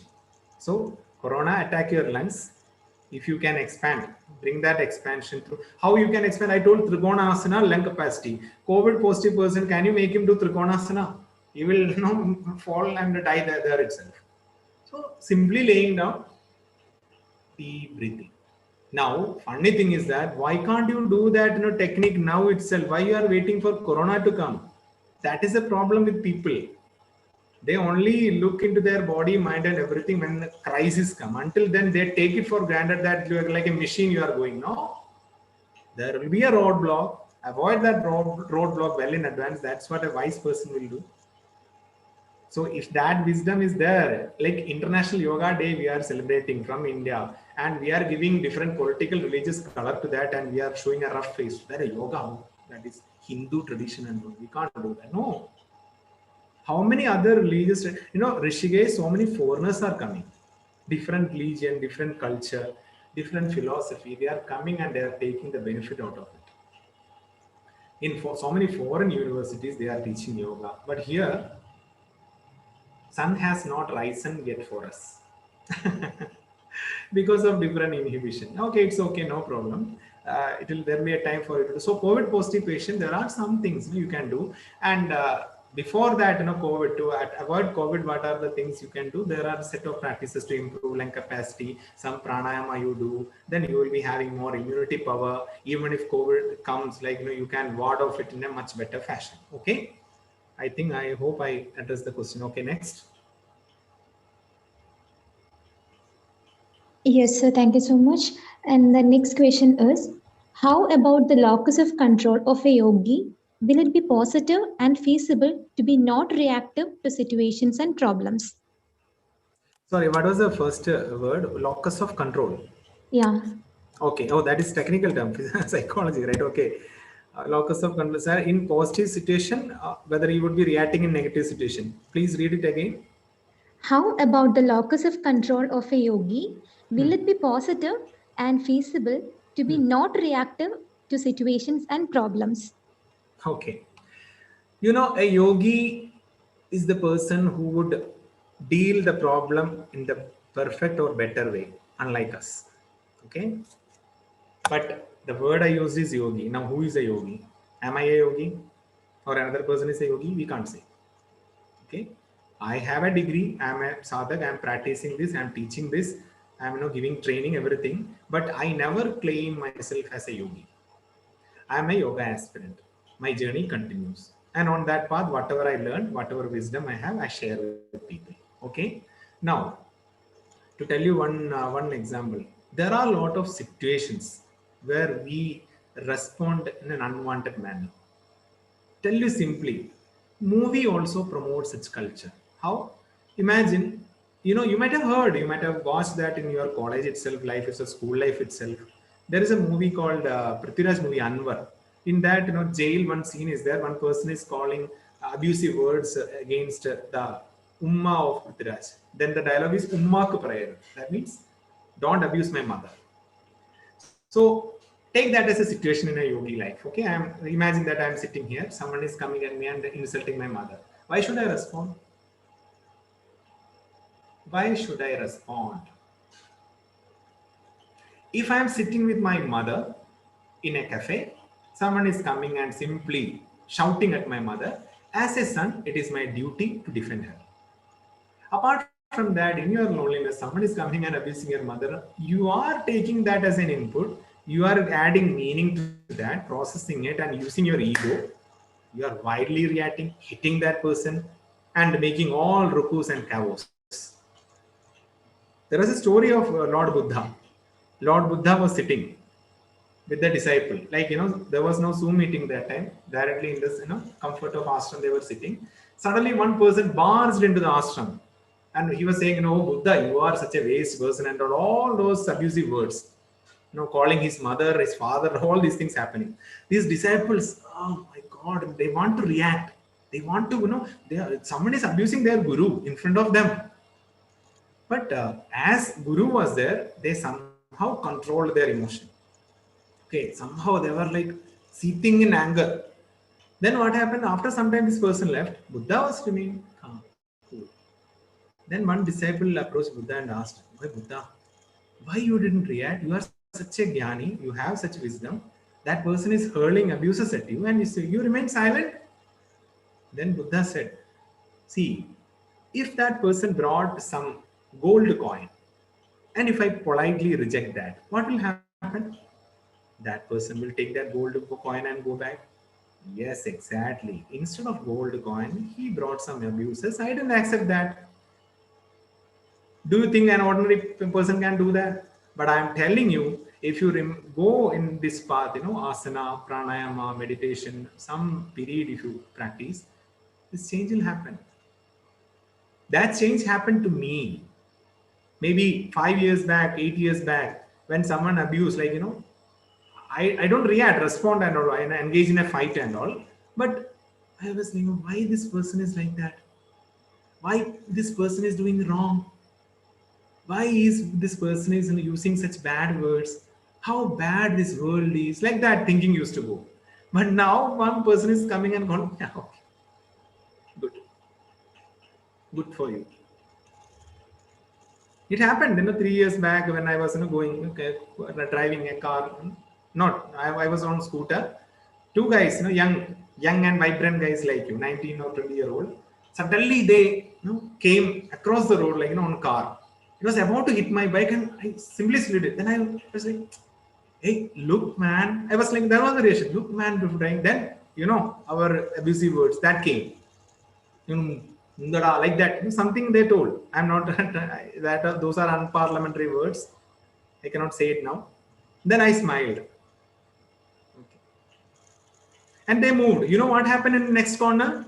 They had such scene with some other people. They reacted wildly and there arose a fight. Fisticuff. That is the, no, I'm not telling I'm a yogi again, but I know some of the traits of yogi and I do that in my life and I find peace. Okay, next question. Okay, sir. Thank you so much. Next question is, can you please explain the telepathic communication skill of ancient yogis? Is it a truth? Does it have a scientific basis? Okay.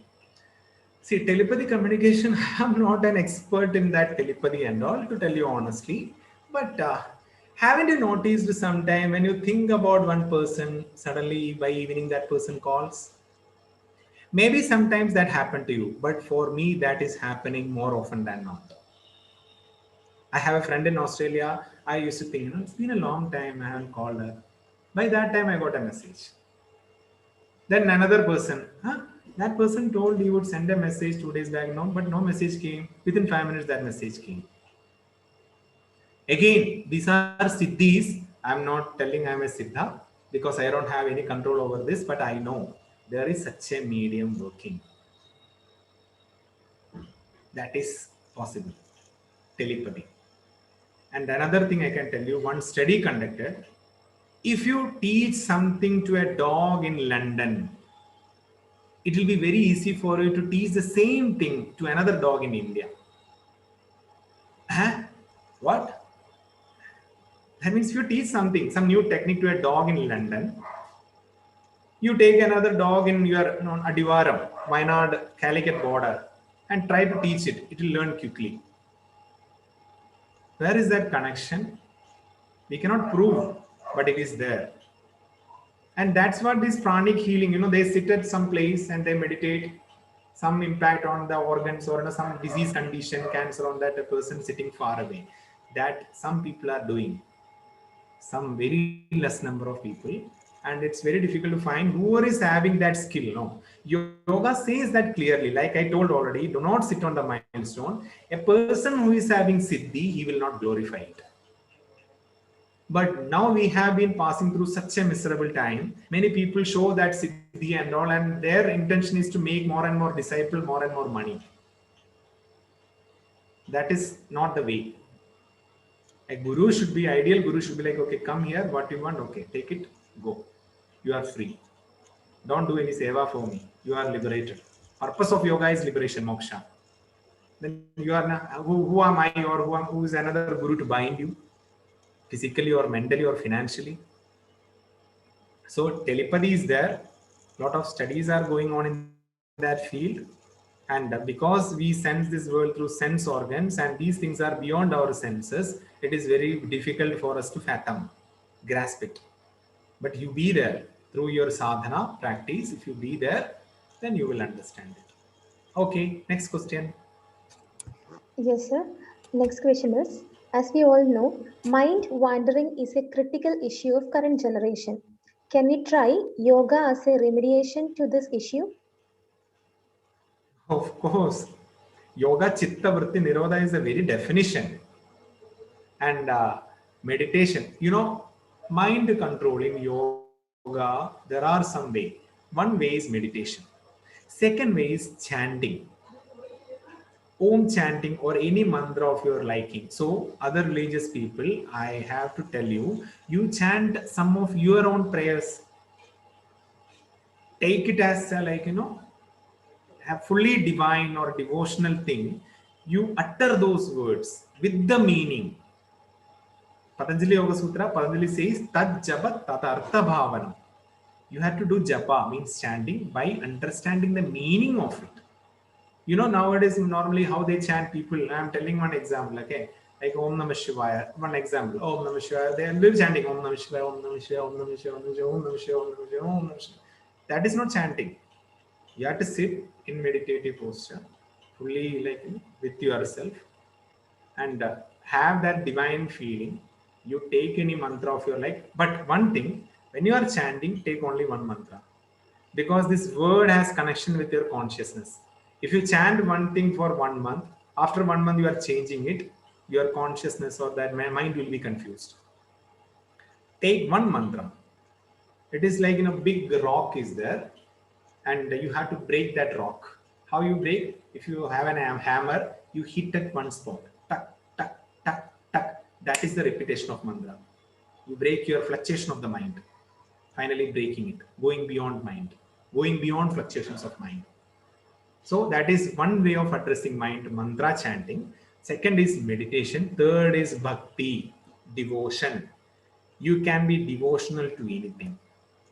You can be devotional to Allah, Ram, or all those gods' name. You can be devotional to human being, humanity at large. Whenever you find a human, irrespective of age, gender, nation, thing, you have that humanity in you. That is the core principle you have. You are a bhakta.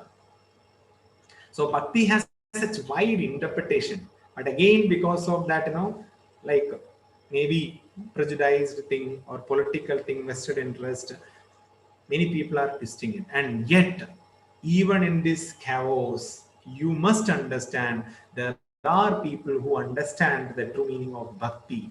But in bhakti, there is no hatred. In bhakti is devotion. That is param prema, supreme love. So a true bhakta of Allah or Rama or Krishna or Jesus cannot hate another person. What we see in this superficial layer in YouTube or in a newspaper, TV, they are projecting the negative side of it. But you must interact with many people. There are purely established people, irrespective of the religion. They know the deeper meaning of that and they are finding peace. Okay, so these many techniques are there to have that mind control. Okay, next. Yes, sir. Thank you so much. One last question is, what is the difference in altered consciousness attained through yoga and the use of psychedelics such as LSD, DMT, etc.? Does yoga support psychedelics? No, yoga is not supporting psychedelics, but there are so many people in the path of this yoga, like you can say some sadhus and sannyasis using such psychedelics and all and getting some illusionary thing, but that is temporary. That will not take you anywhere.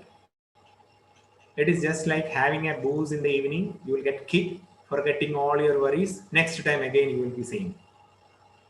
And your health might have deteriorated. Liver gone, that gone, this gone. That is with psychedelics. It will give you a titillating sensation, fully 1 point. I have seen one person here last year. And he was under that such a drug. And he was sitting, looking at a mountain, sitting still. Then I approached him and told him, hey, you took that, right? Yeah, because I am getting concentration like this. But next day, again, he is like worried and all. But proper progression in the path of yoga, it is like very difficult, but slowly, when you proceed, you will never come back. Come back in the sense like, don't think that you will be going somewhere else or you will be dying. You will be an outcast in society. No.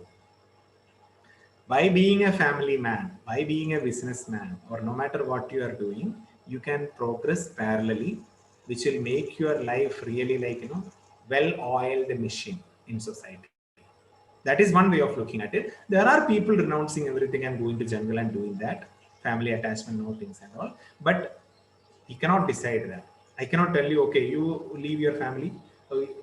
Have a deeper analysis, we can say. But we cannot say like, okay, what is world life and all waste. Don't do business.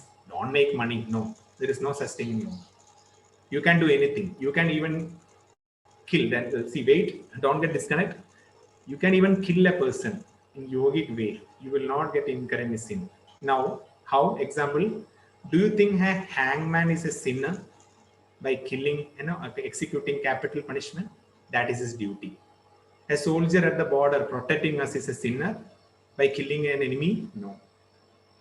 So, first you should have awareness about your duty, and a mother to protect her child from evil, sinister forces standing in the form of terrorist or something.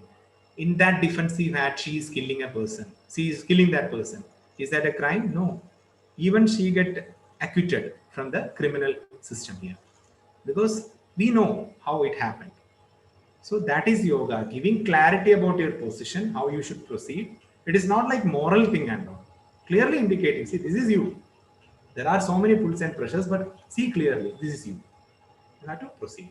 And that clarity you get through such satsang, such interaction with the teacher, or at the same time, simply sit and silent meditation. Things will be clear to you. Your cluttered mind will start becoming uncluttering. You will see light. It is dark. Many areas are dark now, but you will be clear. That is yoga. Okay. Any other question? No, sir. I think the discussion all got clarified. Okay. Thank you very much for Thank you your so much. patience. Thank you very, very much for your patience to listen to me. Anyway, this is just a beginning. International Yoga Day, just an exposure. Now, my humble request to you is that even if you are not coming to me to learn yoga, at least learn from somewhere. Okay, you should do yoga. Never ever my intention is to do marketing. Okay, come to me. I'm the only good teacher. No, do yoga. And if you find it appealing, come to me, call me, contact me. We can arrange a course according to the number, like that. Okay. So this is not a marketing exercise. Simply what I know, I shared, because I consider this as a karma yoga. Without expecting the fruit of action, I did this. And thank you very much. And all of you do good in life. Okay. Remain in yoga. Okay, so thank you so much. The session was really informative. So now I would like to welcome Aparna SH for vote of thanks.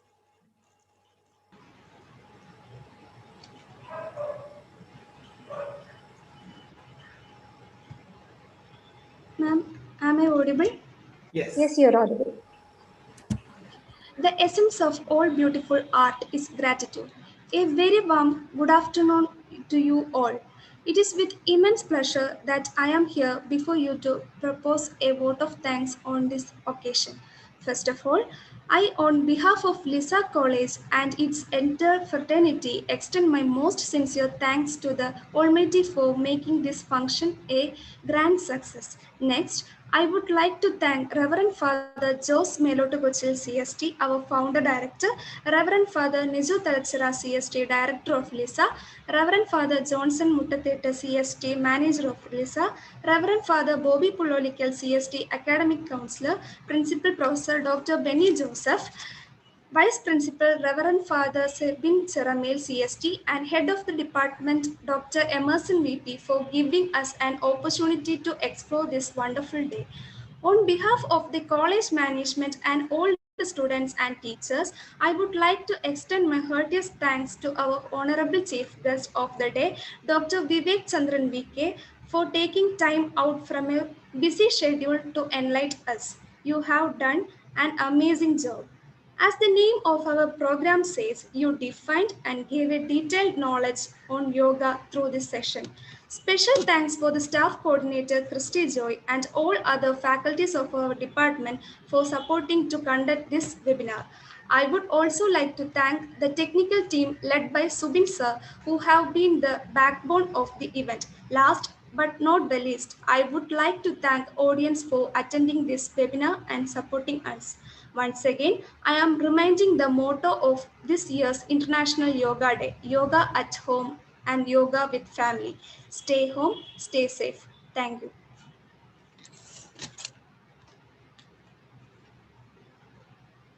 Thank you so much, Aparna. Yes, sir.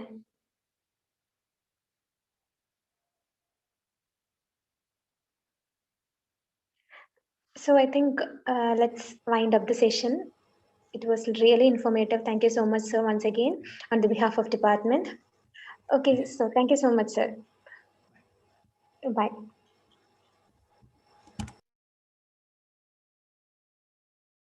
Thank you so much, everyone, for this wonderful opportunity. I hope the session was interactive too. Thank you so much, sir. Yeah, the live streaming for the YouTube will end in another 3 seconds, and the meeting will come to an end in another 5 seconds. Thank you so much. Yes, bye, sir.